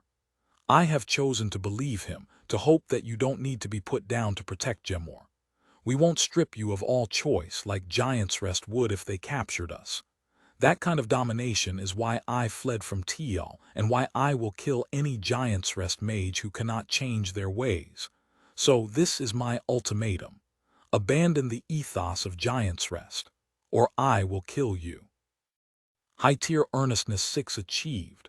Kachai frowned at Nathan, chiding him. Consider her circumstances. She never knew another way. Nathan turned to his friend, releasing eye contact with the terrified student. He dipped his head in acknowledgement. It would take an extraordinary person to question their upbringing and decide their entire society is wrong, and then dedicate themselves to fixing it. Then he raised his head and glared challengingly at the cleric. That person I will pardon. But any mage of Giants Rest that does not rebel against their society, I would kill for no other reason. Kacha gave him a slow nod but did not respond. Nathan almost continued, but he held himself back. I've made my point. Continuing will only dilute it. Instead, he turned back to the path and resumed the walk to Riverbank. The heirs and their prisoner followed after a moment, and his notice allowed Nathan to pick out a quiet whisper from Harthai. Is he always like that? Sarah's response was derisive and a bit cruel. Yeah, he is. You best take it to heart and watch yourself. I'll watch your death eagerly. The mood thawed over the next hour or so as they talked of other things, like Aro complaining that Nathan had messed up the enchantment on his favorite greatsword. Nathan offering to break it the rest of the way didn't help. Overall, the group was still walking on eggshells, especially around Nathan. He could feel the tension in the air, but didn't know if he wanted to break it. His emotions were still roiling around the whole issue, and he wanted to revisit the topic when he wasn't upset. The heirs wanted to get back to Gemor as soon as possible, and so they hadn't stopped to eat, instead handing around the sweet rolls that Kinvin had given them.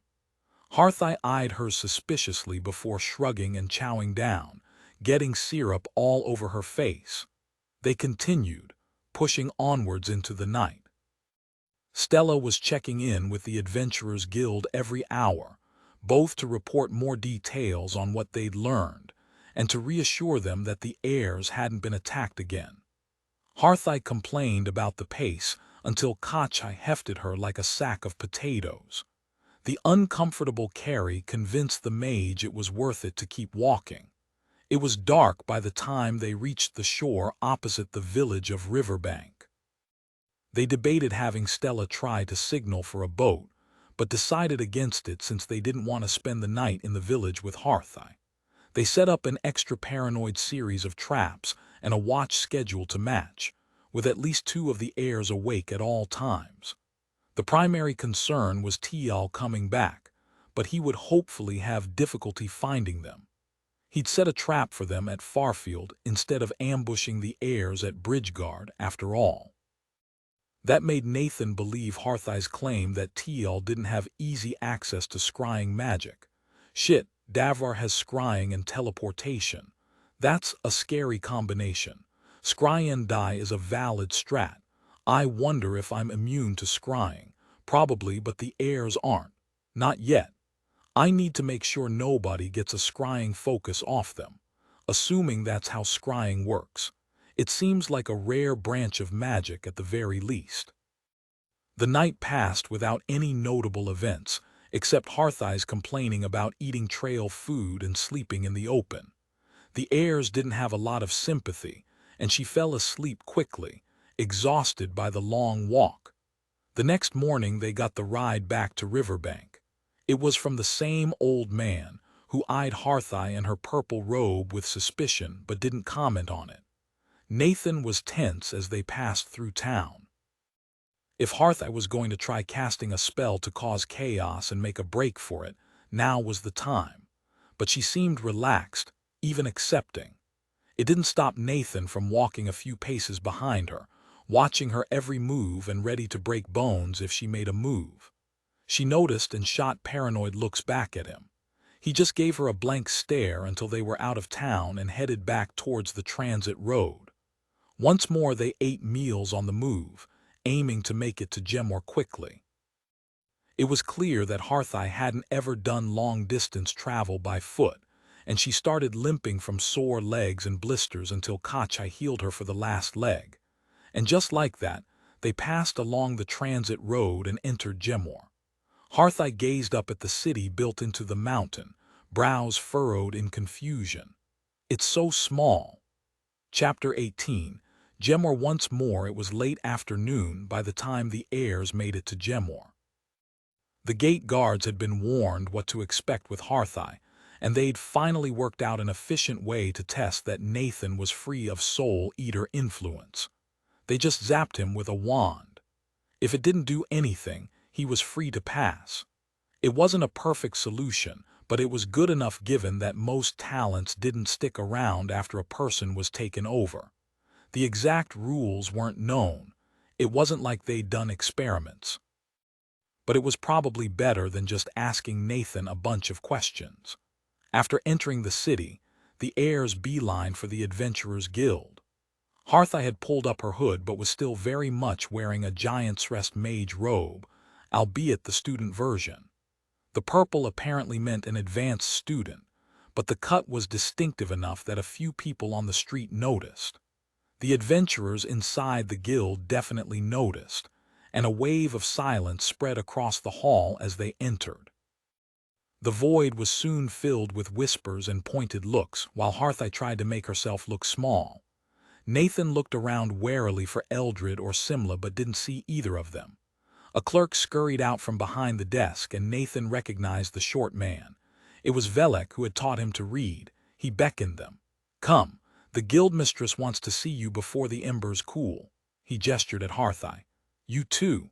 Follow, please." They walked up the back stairs, headed to Sudriel's office. Harthai hesitated, sensing that her fate was about to be decided. But she was boxed in between Kachai and Nathan prodded her forward when she slowed down. They climbed to the top floor, to the waiting room in front of Sudriel's office. It was manned by Siltul, Sudriel's old nulled secretary. He fixed Harthai with a gimlet eye and spoke in a scratchy voice. "The guildmistress will see you in a moment."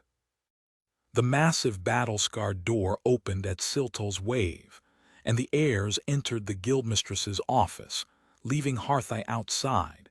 It was just as Nathan remembered it. Weapons on the wall that belonged to her dead family, and a recently repaired window looking over the front of the guild and the walls of Gemor beyond. Sudriel sat behind the battleship of a desk, her wizened fingers clasped on its surface as she examined them. There were 5 chairs facing the desk, and the heirs took their seats as the door swung closed behind them with a ponderous thud. Sudriel stared at the heirs as if they were a puzzle to solve. Nathan was pretty sure she wasn't mad at them, but they did present a problem for her. She voiced it aloud. You have an archmage of Giant's Rest hoping to eat your livers. He can teleport himself and others, and has been ordered to capture Nathan by no less than a returned founder of Giant's Rest. Somebody Feline believes is a quester, somebody who may take action on their own. She paused, her face intense. You might have a quester after you. Nathan furrowed his brow. He'd heard that term more than a few times since he'd arrived in Gemor, but he'd assumed it meant adventurers from beyond Gemor who traveled around taking on quests. So he asked what seemed like a pertinent question. What is a quester? The guildmistress leaned back in her throne-like chair, rubbing at a chip in the wood from when she'd thrown it out the window. Much detail about questers is unknown, and we do not spread what is known broadly. But you have cause to know. Questers themselves say they come from a place called the Distal Expansion. We don't know where it is, and even the traveled traders of Litcliffe are blind to this question. I believe it is a place that has survived at least one ending, perhaps more. Perhaps it lives above our heads. She started ticking points off on her fingers. Through some dimensional talent, enchantment, or other ability, questers can travel immense distances instantly without using teleport. Even non-mage questers can do this. They're inordinately capable fighters, often with multiple classes, impeccable builds, and extraordinary levels. I consider the Guardians of Gemor, all together and well prepared, an even match against a single quester. And some of the more powerful questers could likely defeat them regardless. Sudriel continued, ticking down another finger as she spoke. A quester can discern hidden secrets and powerful insights with the barest effort. This is probably through powerful skills from the Distal Expansion. Be careful of your secrets, for a quester will learn them with the slightest hint and involve themselves without your request. She ticked down her last finger. And last. They are very hard to kill, both because of their strength and because they travel away when in danger. The only questers we have ever seen die were killed by other questers. Shit, scary bastards. And I was worried about teleport being strategically dangerous. These guys sound much worse. And Badud is probably one. At least he's a mage, so less dangerous to me personally. Though he could probably just throw a mountain at me, there's not much I could do about that. Sudriel leaned forward, placing both hands on the desk and conveying utmost seriousness with her words. A quester is a person you hope never to fight. They can appear from anywhere, at any time, with any purpose. They have their own games and politics on a level above our own. They usually match off against one another whenever conflict flares between cities. If Badud moves against Gemor directly, I expect a quester will appear in Gemor to face him. Sudriel sighed deeply and rubbed her forehead, which was creased with worry. It'll probably be Brox Thastus. He's the quester who comes most commonly to Gemor, and to Old Gemor according to some murals we've found. Or it might just be a look-alike, but he doesn't appear to age. She shook her head, still massaging her temples. Regardless, it would be a disaster if Badud pushes the conflict and comes to blows with Brox, but we have no voice in the arguments of questers. I've alerted the guard and all adventurers to be on the lookout for Brox or another stranger who could be a quester. If one does appear, it will be up to me, the elites, and the other counselors to manage them. Under no circumstances are you to involve yourself with even a potentially friendly quester other than to point them to me. People around questers tend to die quickly. Brox's sense of humor is unfortunate at best. The old guildmistress looked up, a small grin on her face. Did you know I believed Phelan a quester for some years? She managed to discourage me of the idea, mostly by being too slow and too emotional. Questers solve problems in days, usually by leaving a trail of bodies in their wake. Then they travel away as quickly and as mysteriously as they arrived. Phelan is strong and strange, but she is not a quester. She waved her hand to encompass the heirs. The only way to deal with a hostile quester is to not be found, and if you stay in Gemor to avoid Tial, Badad might decide to take over the hunt, and he may bring all the might of Giants Rest with him. It is a good thing that Stella has learned message, for tomorrow morning you will be leaving Gemor and you should not return for some time. Gemor is where they will look for you. The heirs shot confused glances at each other. Where will we go? Stella asked. Sudriel shook her head to dispel the miscommunication. I do not think you should leave the region around Gemor. You should continue with your duties as adventurers. Protect the villages from the threats which ail them. Fulfill your oath. She snorted with amusement. Those words carry more weight for you than for most. Then she grew serious once more. But we will not give you instructions, merely inform you of the threats. You will have to use your own judgment to avoid traps like the one Tial set for you yesterday. Above all, you must level and quickly. You should take tonight to see your families. Stock up on everything you will need for an extended trip into the wilds. Any questions? Sarah spoke up quickly. When can we return? The guildmistress shrugged expressively. When something changes, or when you become powerful enough to ward off a quester. She snorted again. That would seem an impossibility for any other group, but your achievements are impossible to ignore. Her eyes softened and she looked at them with a measure of pity. I am sorry. I hope you will be able to return soon, but this exile may last years. We will certainly allow you to return whenever, but know that every time will be a risk. Then Sudriel reached out and slapped the desk lightly, signaling an end to the meeting. Now, you have much to do and little time in which to do it. The guildmistress frowned. And you have left me more work. I will determine Harthai's fate. A Giants Rest trained enchanter would be a boon if she can adapt to Gemor. As they stood to leave, Kachai bowed his head to Sudriel. I have faith she will. I hope to meet Harthai in Gemor the next time I return. Sudriel's only response was a raised eyebrow, and then they were passing through the sitting room. Nathan gave Harthai a meaningful look as Siltal followed her into Sudriel's office. Arl spoke quietly as they descended, addressing Sarah. We should speak to our father. Nathan's response was dry. I think we all have people we need to talk to. I'll bet digging the latrine next week that at least one of the guardians is waiting in the guild hall. Stella looked back, amused. No bet, even if that task is as lighting a candle to me. Stella's parents, Dalo and Cullel, weren't waiting, but Arl and Sarah's father Stainel was just pushing open the doors into the guild hall. He looked somewhat sweaty, as if he just finished a long run, and damn was it a look. Arl and Sarah's father was muscled like an Olympic sprinter. His coppery skin was a touch lighter than his children's, contrasting beautifully with his black shoulder-length hair and closely trimmed beard. That man has an air of raw physicality to him that Hollywood would have spent millions on. Stainel's eyes fixed on the heirs, and he jerked his head in a wordless request to follow. The heirs did so, accompanying the Olympian adventurer out of the guild. Many pairs of eyes watched them go, and Nathan spotted Orem Keyfold of the Forest Rangers raise a mug in his direction. He gave a quick salute in return, and then they were gone. The heirs followed Stainel as he turned and ascended the slope of Gemor. He turned and pointed at Nathan. You should get to Beatrice's shop. She and Poppy have said they must speak with you.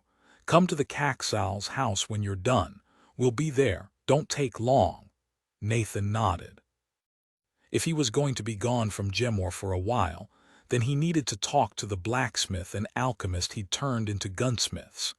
He'd been worried about the proliferation of the weapons, but there hadn't been any problems on that front so far, and he really couldn't argue with the results Sarah had gotten from her new gear. I hope I'm not about to be told that the secret is out. He broke off from the group, knocking urgently on Beatrice's door. The broad black woman answered after a moment, waving him into her shop. It was sparser than Nathan remembered. Half of the enchanted weapons on display were gone, and the barrels of arrows were mostly empty. He followed Beatrice past the barren displays, asking her about it. Not making more normal weapons anymore. Any problems with your new projects? He didn't want to be more specific until they got within her warded workshop. The burly blacksmith shook her head. "Number busy with the new weapons. We need to talk about that." She unlocked a new enchanted door, then led him into her workshop. It was more crowded than before, with magical presses, drills, and a rifling table scattered around a space liberally coated with metal shavings. Beatrice ignored all of that, calling out to Poppy and leading Nathan towards a set of storage drawers in the back of the room. The orcish alchemist opened a door set into the back wall that Nathan didn't remember, and he caught a glimpse of coiled glassware beyond before Poppy closed the door. "I guess he did move in next door. Glad that worked out." The alchemist hustled over, confirming Nathan's guess by giving Beatrice a peck on the cheek. He gave Nathan a quick nod and headed for the front door. "I'll go get Herden." Nathan watched as Beatrice began pulling open drawers and setting out cases. "What's all of this about?" he asked, his voice apprehensive. Beatrice pushed hair out of her face, quickly tying it back. "I'll let Herden explain. She is the one who—" "Well, we're all worried, Nathan. But let me show you what I've been doing." Beatrice went ahead and started opening up drawers and pulling out cases, showing Nathan what they'd been making. Guns. Lots and lots of guns. In different styles with different kinds of ammunition. About 2/3 of them were long-distance rifles. She explained how they'd been prototyping new enchantments, trying to use dimensional ammunition holders with semi-automatic actions. They hadn't succeeded on that yet, but they had succeeded on a few other projects, including a large-gauge pump-action shotgun. He hadn't really known how the pump mechanism worked, but now that Beatrice had some experience with gunsmithing, she'd apparently figured it out. Nathan looked around at the display of guns that would have fit in at a Texas gun show. He was concerned about all of this. He discussed a few more ideas, specifically suggesting the shotgun, but had never brought up the idea of a fully automatic weapon. But Beatrice, Herden, and Poppy were smart. They'd taken what Nathan had said and run with it. And now he was looking at the results of their work. Given what was on display in front of him, Nathan would have been shocked if she hadn't thought about it. He hesitantly asked Beatrice, "Have you thought about making a weapon that can fire continuously as long as the trigger is pulled?" She flicked a hand dismissively. "Yes. I could likely make such a thing, though not without trade-offs. But to what purpose? The limitation here is ammunition. To supply such a weapon would require incredible amounts of it, and we think the true capabilities of this weapon lie in the distance it can shoot and the increased penetration it provides. But we should wait for Herden for further conversation." Beatrice continued pulling stuff out, until the workbenches in front of Nathan looked like a gun-nut's wet dream. He just watched, noting that only a few of the weapons were enchanted. They showed a progression of design that spoke of an obsession with marrying form and function. His eyes lingered on some of the newest weapons. They were sleek and deadly in a way that the first few sets weren't.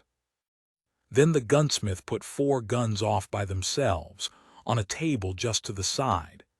Nathan spent a moment admiring these new weapons. There was a rifle, 2 pistols, and a shotgun. They were of an artistry that went beyond the clean efficiency of their lines and the glowing enchantments. The guns that Sarah had been using for the past few months were very functional weapons that were decorated by their enchantments, but these guns looked like something you'd see in an auction house, with lustrous wood and steel ornamented by intricate scrollwork. Nathan took in the spread of steel again. "How did you make all of this so quickly? This is amazing." Beatrice took a deep breath. "I developed my class. I'm a gunsmith inventor now, and that's related to what we want to talk to you about." "Yeah, that would do it. New class skills focused around making firearms. No wonder she can bang out so many and with such fine details." The door flew open and Nathan saw the familiar figure of Herden bustle in. The short woman's cascade of white hair seemed alive as she stormed into the room, taking in Nathan looking over Beatrice's display. Poppy came in behind her and hurried to lock the door. Herden had caught the last words and spoke up. "Let me handle this, niece." She pivoted to Nathan. "When we swore that oath, did we think about what would happen if you died? We didn't, did we?" She pointed at Beatrice. My niece was as pleased as a muck grabber in the sewer, so excited that she developed her class to focus on gunsmithing, without thinking of the consequences. If you died, her new class would be char in the forge. Herden stayed fixated on Nathan, jabbing at him with 2 fingers on her hand. These weapons could change how Jemor fights. Imagine a ranger in the woods, hidden in a bush, shooting at foes a half-mile away even before skills. Nathan, see the light in your eyes. According to Sudriel, you have fought 3 fights of life and death since last we spoke. Do not smother our fire, Nathan, not when we can finally see its potential. She waved expansively at the arsenal of firearms arrayed on the table. Hear me. I understand your desire to control the insights you have brought to Davrar. We understand the weight of them. But we want you to yield your control of these insights. Allow the 3 of us to manage the insights of guns. Let us decide who to teach, who to sell to. She spoke beseechingly. We are natives of Jemor. We will hold these insights tighter than a dragon's egg, hiding them from our foes. But I beg you, do not let these weapons die with you, or make us wait for you to return to approve any new agenda. Allow these weapons to become an insight of the bow. Well, shit. Chapter 19, Crafting Conundrums. Nathan spent a moment looking around the room, locking eyes with Herden, Beatrice, and Poppy in turn. His brows were furrowed in thought. I can see where they're coming from. It must be frustrating to pour your work into something and worry it'll all amount to nothing for reasons outside of your control. But I didn't ask for Beatrice to take the class development for this. That was her decision. He frowned as he scanned the workshop, taking in all of the guns laid out. It was clear that they were ready to adopt guns as a way to fight more broadly. They just needed his approval. But he needed to leave tomorrow, for who knew how long. Nathan wished he had more time to think about all of this. Beatrice gazed at him imploringly. Surrounded by the fruits of her labor from her new class, Nathan could understand why. She really wants this, but doesn't know how to ask for something so significant. This is totally beyond Jemor's culture of hoarding insights. They don't really have anything to offer me in return. Maybe I should give it away for that reason alone. I want to break Jemor out of that stupid tradition. Poppy could barely meet Nathan's eyes. The short orc looked ashamed. He was shooting glances at Herden, wincing at her tone. He doesn't want to be here.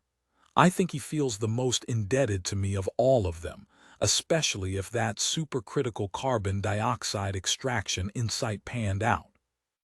Though I would probably consider that debt repaid if he figured out how to use alchemy and chemistry together.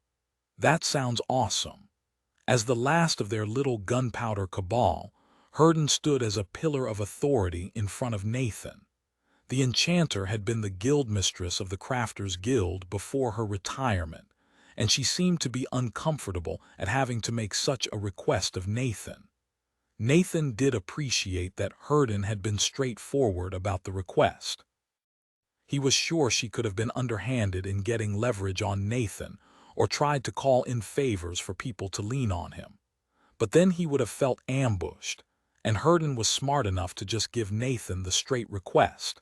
It meant there was a way for him to refuse. He couldn't complain about that request being made so suddenly. He was being actively hunted by an archmage of Giant's Rest and maybe by a quester. The plan was to leave Jemor with no solid date of return. If he didn't come back, then under their oath these guns couldn't be given or sold to anybody. That would leave them out in the dark. They couldn't give these guns to anyone, even the young bows who are going to become adventurers in the next few years. On the other hand, Nathan did not want to release information freely, or even to all of the bows. He was intentionally holding back insights he thought were dangerous, like atomic theory and covalent bonding. Though guns wouldn't be as bad, it would unleash a new kind of warfare, but it wouldn't spell doom for the entire continent. It was possible that gun-based classes might end the dominance of magic in combat. But Nathan's real worry was that Giant's Rest or Agman would start producing the weapons as a tool of expansion. Both of their militaries were well suited to mass deployment of the weapons. Telling Beatrice and Co. about guns had been a calculated risk, a way to help a struggling Gemor that was hemmed in by dangerous enemies on all sides. But Nathan had reassured himself that he had control of the process. Now they were asking him to give that up. Though if I deny them and then go off and die, all it does is slow people down. The secret is out, one way or another. They could probably figure out a loophole, maybe accidentally leave a gun without a self-destruct around for some other craftsman to find. Or just break the oath. I still don't know what the consequences for that are. Beatrice saw Nathan's hesitation and spoke up, her voice deep and placating. We're not asking for this in exchange for just a weight of favors, though you will also receive that. She gestured towards the 4 guns that each looked worthy of a craftsman's masterpiece. Take those. The rifle is for Sarah, more accurate, faster action. Each should be nearly silent and the barrels are almost completely frictionless with no overheating. Then she pointed at the shotgun. Stanel asked about an appropriate weapon for Arl. I think that's suitable, but you would need to agree to give it to him. Nathan looked over the weapons, frowning. He addressed the gathered crafters with his greatest worry. In my world, these kinds of weapons have replaced all others. They were expanded and developed into tools of death capable of massive slaughter. I don't know if I want to unleash something like that on Davrar. I know the story of that transition and want to avoid the worst horrors if I can. Artillery in particular is a weapon I'm not sure I want invented. The death tolls in battle before and after artillery were invented are starkly different. The collateral damage, too. Herden's brows drew down as Nathan spoke, though she waited until he was done before she snapped back. You act as the master of the mountain, dispensing wisdom to poor disciples. Nathan Lark, you are not the sole responsible person in Gemor. I have lived 3 times your years and buried enough children and grandchildren to fill a heart overfull. We have dangers on Gemor that make these weapons small, such as monsters and mages. We need every tool to fight such things. She broke off, visibly pulling herself back from the tirade, and her voice became pleading. You give us weapons that would let us challenge the dangers of Davrar. Let a new adventurer slay a stalker or a siegeboar to earn their level 27 development without risk. I cannot help but be frustrated at the thought that these weapons will be limited because of the fear of what could be, when they could help us both challenge the problems that are. Her expression had cracked from one of stern ferocity to that of a worried mother, fearing for her children. This is your insight, and you may freely choose what to do with it. But we ask, let us use it to defend Gemor better. We will owe you for it a favor to outweigh all others. You fear that the insights of these weapons will escape. So do we. We fear all insights we hoard may be used against us. What is special about this one is that it is not ours to lose, and that it could change the way we fight. So we ask you, may we use it to its full potential. Nathan was rocked back by Herden's speech. He took a second to think over what she'd said. Then he frowned and asked a question that seemed relevant. But how sure can you be that you can maintain secrecy? What happens if the council asks you, or Agman or Giant's Rest decide to try and steal the secret? Herden shrugged. It is an insight. We are accustomed to the spycraft used to safeguard crafting insights. We already guard our workshop with enchanted locks, but as the existence of the insight becomes known, we may bring in bow guards or employ further magical protections. As for the council, they can ask, but if you wish, we will refuse them. This insight is yours. We merely wish to use it, if you will allow us to do so on your terms. Nathan nodded, considering the old craftswoman's argument. You know, she's got a point. I'm being a bit paternalistic here. I know how this knowledge changed Earth's history. But things are different on Davrar. Classes, skills, and talents completely change how both manufacturing and warfare work. And I shouldn't be so worried about weapons development. Mages are basically artillery on their own, and monsters require heavy weaponry. The danger here isn't guns making battle more dangerous. It's already dangerous with monsters like the Grave Tangle running around. Guns will let lower-level people kill higher-level people, and even the playing field against mages. Gemor already has fewer mages but makes up for it in experience, grit, and sacrifice. And Herden thinks the guns will reduce the amount of sacrifice necessary.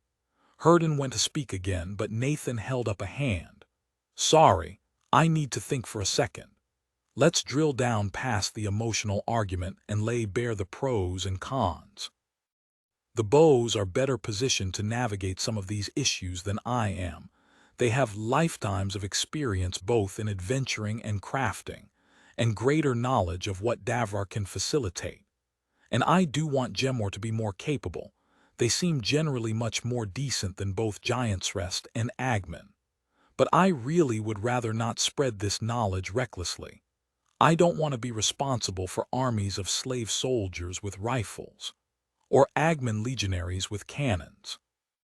But there has to be a balance. I can't help Gemor without some risk of the secret being stolen. All I can do is take the necessary precautions and be ready to run damage control if necessary.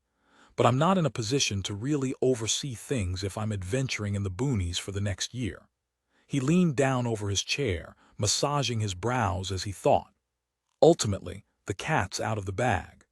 The oath isn't perfect, and the information isn't going to die, not with how many guns have been made. Not unless I demand they destroy them all right now. But this is a great way to give Gemor an edge, and I'd prefer to be on good terms with the people who are leading this revolution. In fact, if I hold the favor for the insight, then I might be able to use it for real change in the future. Break the culture of insight hoarding. I think this is the way I do that. Nathan sighed, and Herden patiently waited for him to speak. He still had some reservations and wanted to phrase this carefully. After another moment, he said, I'm willing to relinquish my hold on this insight, allow you to teach more people about guns and sell them as you want. At Herden's victorious expression, he held up a finger. But I have some conditions. While I'm going to let you teach new apprentices and sell the guns, I want to retain some ownership. I know you already want to keep control of the insight, but I'm going to require that you three retain direct control over every weapon sold and everybody who is taught. Furthermore, I want favors from everyone. Part of the sale of these weapons should be favors, and I want to be able to call those in later. I also retain control of the insight. If I come back and find you're doing something I don't like, then I'll be able to tell you to stop. Is that enough? Those conditions seem kind of harsh to me, but they're asking for a lot. Do I want to give my veto power to Stainel or Kia or someone else? Not really, that just seems like another backdoor, but I can leave them with a warning. All that said, there's a quote from my world that I would like you to keep in mind. You may live to see man-made horrors beyond your comprehension. Please be careful. Don't chase lethality to the exclusion of all else. I don't want to see guns in the dueling arena or a scaled-up version hurling explosives into a city, and I will put a stop to it if I see that. If you change how warfare works, then people will stop at nothing to emulate your methods. Beware that every weapon you invent may someday be used against you. You know, under that principle, I maybe shouldn't have started this whole project. It's hard to think of a tool better suited to kill me than a gun. Beatrice gave Nathan a slow nod, and Poppy let out a tightly held breath. Herden's broad face morphed into a gentle smile, and her voice was quiet. Your conditions are acceptable. We will be careful and treat this insight with the respect it is due, and we will continue to speak to you and ask your advice whenever you're in town. You are due a large favor from us, and the bow broadly. You will have the influence you seek. and so Nathan gave them permission to use the insights he'd given them. They'd still have to get agreement from each other to teach people or sell guns, but that would be easier than waiting for Nathan to return. The atmosphere lightened now that they dealt with the elephant in the room. Both Beatrice and Poppy looked like a large weight had been lifted from their shoulders, while Herden just looked satisfied.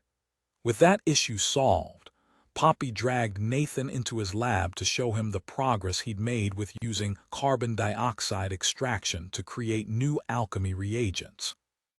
The orc had worked up an impressive setup for it, and the alchemist excitedly walked Nathan through the process. First, he would pass air from Beatrice's forge through a series of tubes with enchanted cold traps to condense dry ice. For the extractions, he had an enormously strong crucible with a lid that looked like the hatch on a submarine. He showed Nathan the grid where he would pile raw materials so that they'd be submerged in the supercritical carbon dioxide, and the collection vessel underneath where the extract would end up as the supercritical carbon dioxide vaporized. To get there, he'd add dry ice and heat the crucible over a fire. Poppy complained that he'd had problems with burning the extract, since it was hard to control the temperature. Nathan reminded Poppy that the temperature he needed to push the dry ice into criticality wasn't really that high. He suggested using a water bath with lukewarm water. It was easier to stabilize the temperature of a large pot of water than a chunk of metal over a fire, especially because you could add more water of a different temperature. If the alchemist could just keep the water around body temperature, that would be enough to prevent burning, but allow the temperature inside to reach the necessary level to drive the carbon dioxide supercritical. Honestly, Nathan found it nice to discuss basic experimental design like this. It felt so familiar to talk about a protocol and figure out how to deal with issues. This was something Nathan had spent literally years doing, even if it had been a while since he'd done physical chemistry like this. Poppy showed Nathan some of the resulting extracts, remarking over how concentrated they were. He held 2 green glowing extracts aloft, admiring their shifting glow. The orcish alchemist mentioned offhandedly how he was trying to figure out what extraction time gave the proper balance of the different components. Before Nathan knew it, he was explaining how he designed the experiment, including a staggered time course and controls like not adding any materials to the crucible, to see what contaminants came from the process itself. He bet there were other organics in there from the forge fire production of dry ice, but it would be hard to tell. Mid-tier lecturing 6 achieved. "Have you made anything from the new extracts yet?" Nathan asked. The alchemist shook his head and grunted in amusement.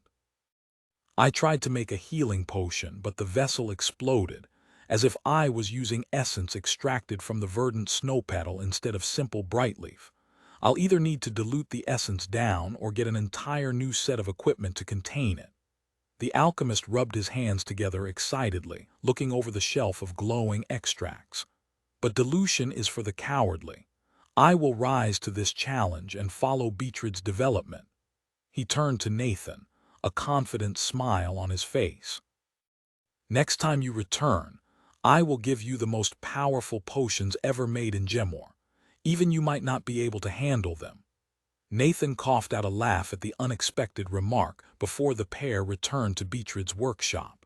Beatrice was packing up the gift she'd made for Sarah and Arl, and Nathan took another moment to admire the incredible workmanship and dense enchantments. The shotgun and rifle each went into their own case, while the pistols shared one. They packed everything up into a large burlap bag along with a bunch of ammunition and handed it to Nathan before bidding him farewell. Poppy gave Nathan an elaborate bow. "May Davrar be kind and the endings pass you by, friend of my house." Then he blinked and reflected on the formulaic phrase. "Well, sorry about," Beatrice cut him off. "Never mind him. The lessons of youth are vigorous." She simply drew Nathan into a hug, pounding him on the back with great strength. Come back to us. I want to pay back this favor and learn more of your home. Herden was last. She looked into Nathan's eyes and grasped his forearm with a serious expression. Nathan Lark is known to the Bows as a friend, and we will always give you shelter and aid, freedom and brightness to you. Her mouth quirked up. I am realizing I should do something nice for Valhalla for bringing you to us. She glanced at the bag of guns. I can come by later to bind the self-destructs. Have Dalo send me a message. Nathan left Beatrid's workshop a few minutes later with mixed feelings, some weighty favors, and a sturdy sack containing 3 weapon cases and several boxes of ammunition. It was heavy. I don't think I could have carried this at all before, but I've been doing hours of physical training every day. On Earth that wouldn't be sustainable, but here I've got regeneration to help out. Wait, it's called perfected body now. With all the complications with Tial and Harthai, I've really let it drop to the perimeter of my attention. Well, time to check it out and see if I really got what I wanted. After all, he'd built perfected body as more than a simple upgrade to regeneration. It was supposed to give him a functional level of control over his own biochemistry. Not only would that help him deal with poison and aging, but it would hopefully allow him to improve the efficiency of almost every part of his body. Nathan turned downhill as he thought, looping around an indirect path through the steep streets of Gemor. He strongly doubted that Tial had anybody capable of direct action with this little warning. A spy was not a hit squad, but it was worth a 15-minute detour to render himself unpredictable on the one occasion he was unaccompanied. He kept one eye on his surroundings, relying on notice to pick up anything suspicious, while the rest of his attention focused on the wording of perfected body. Permanent talent. Perfected body, you have achieved precise control of your body at a minuscule level. This talent will automatically spend stamina to efficiently and immediately heal wounds. You can spend stamina to make innate changes which include banishing poison, countering aging, and restructuring your body on a minuscule level. Larger wounds and greater changes will cost more stamina. Perfected body will not prevent you from dying of grievous wounds. Yeah, definitely a significant upgrade over regeneration. Very rapidly heal wounds had become efficiently and immediately heal wounds, and Nathan had the sense that there was a lot of meaning contained in that one line about restructuring. Nathan flexed his left arm, the one that Arl had sliced off at his request during the fight with Tial. The arm whose regrowth he had guided with all of the insight into human biochemistry he could muster and store in his enhanced memory. That regrowth had earned him perfected body, but it had done more as well. Nathan hoisted the heavy bag of weapons with his right arm, straining to curl his arm. Then he repeated the motion with his left arm, easily curling the bag up to his chin. Huh, they don't look different, but the regrown one is a lot stronger. I think shaping the regrowth of high-density actinomycin is responsible for that. I wonder. Nathan focused on the muscles in his right arm, guiding his stamina into the tissues to replicate what he'd done on the left one. He focused on the muscle fibers, aiming to tightly and efficiently pack in the fibers of actin and myosin filaments, such that every myosin head had an efficient and proper binding interaction with a neighboring actin filament. Too much detail, and it felt like Nathan was only succeeding at improving a single cell. Too little and nothing happened. It was only by leveraging his battle meditation and enhanced memory that Nathan could properly induce a specific improvement in all of the muscles of his arm. At that point, Nathan's stamina started plummeting. His right arm grew warm and uncomfortable, bones creaking slightly. Neat. I won't have to cut off all my limbs to get the benefit. It would be hard to do that with my core anyway. There's gotta be an upper limit on how much I can improve things, but if I systematically reinforce bones and tendons, I bet it's pretty high. Need to think about ways to do that. Nathan halted the exercise before his stamina dropped below half, feeling that his arms were close to matched in strength. Definitely going to do more of that when I can get stamina from Stella. Nathan spent the rest of the walk brainstorming other applications of his new talent.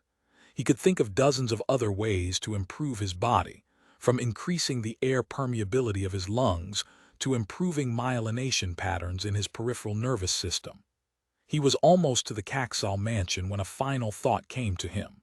Oh, time to clean out any remaining toxins from Earth. No more microplastics or polyfluoroalkyl shenanigans in this Nathan, no siree. Then he had a second thought. What if one of those toxins was the source of his antimagic?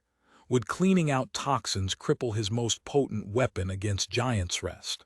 No, it's acknowledged by Davrar now. Whatever chemical gave me the antimagic isn't needed anymore. The talent is the source of that power now.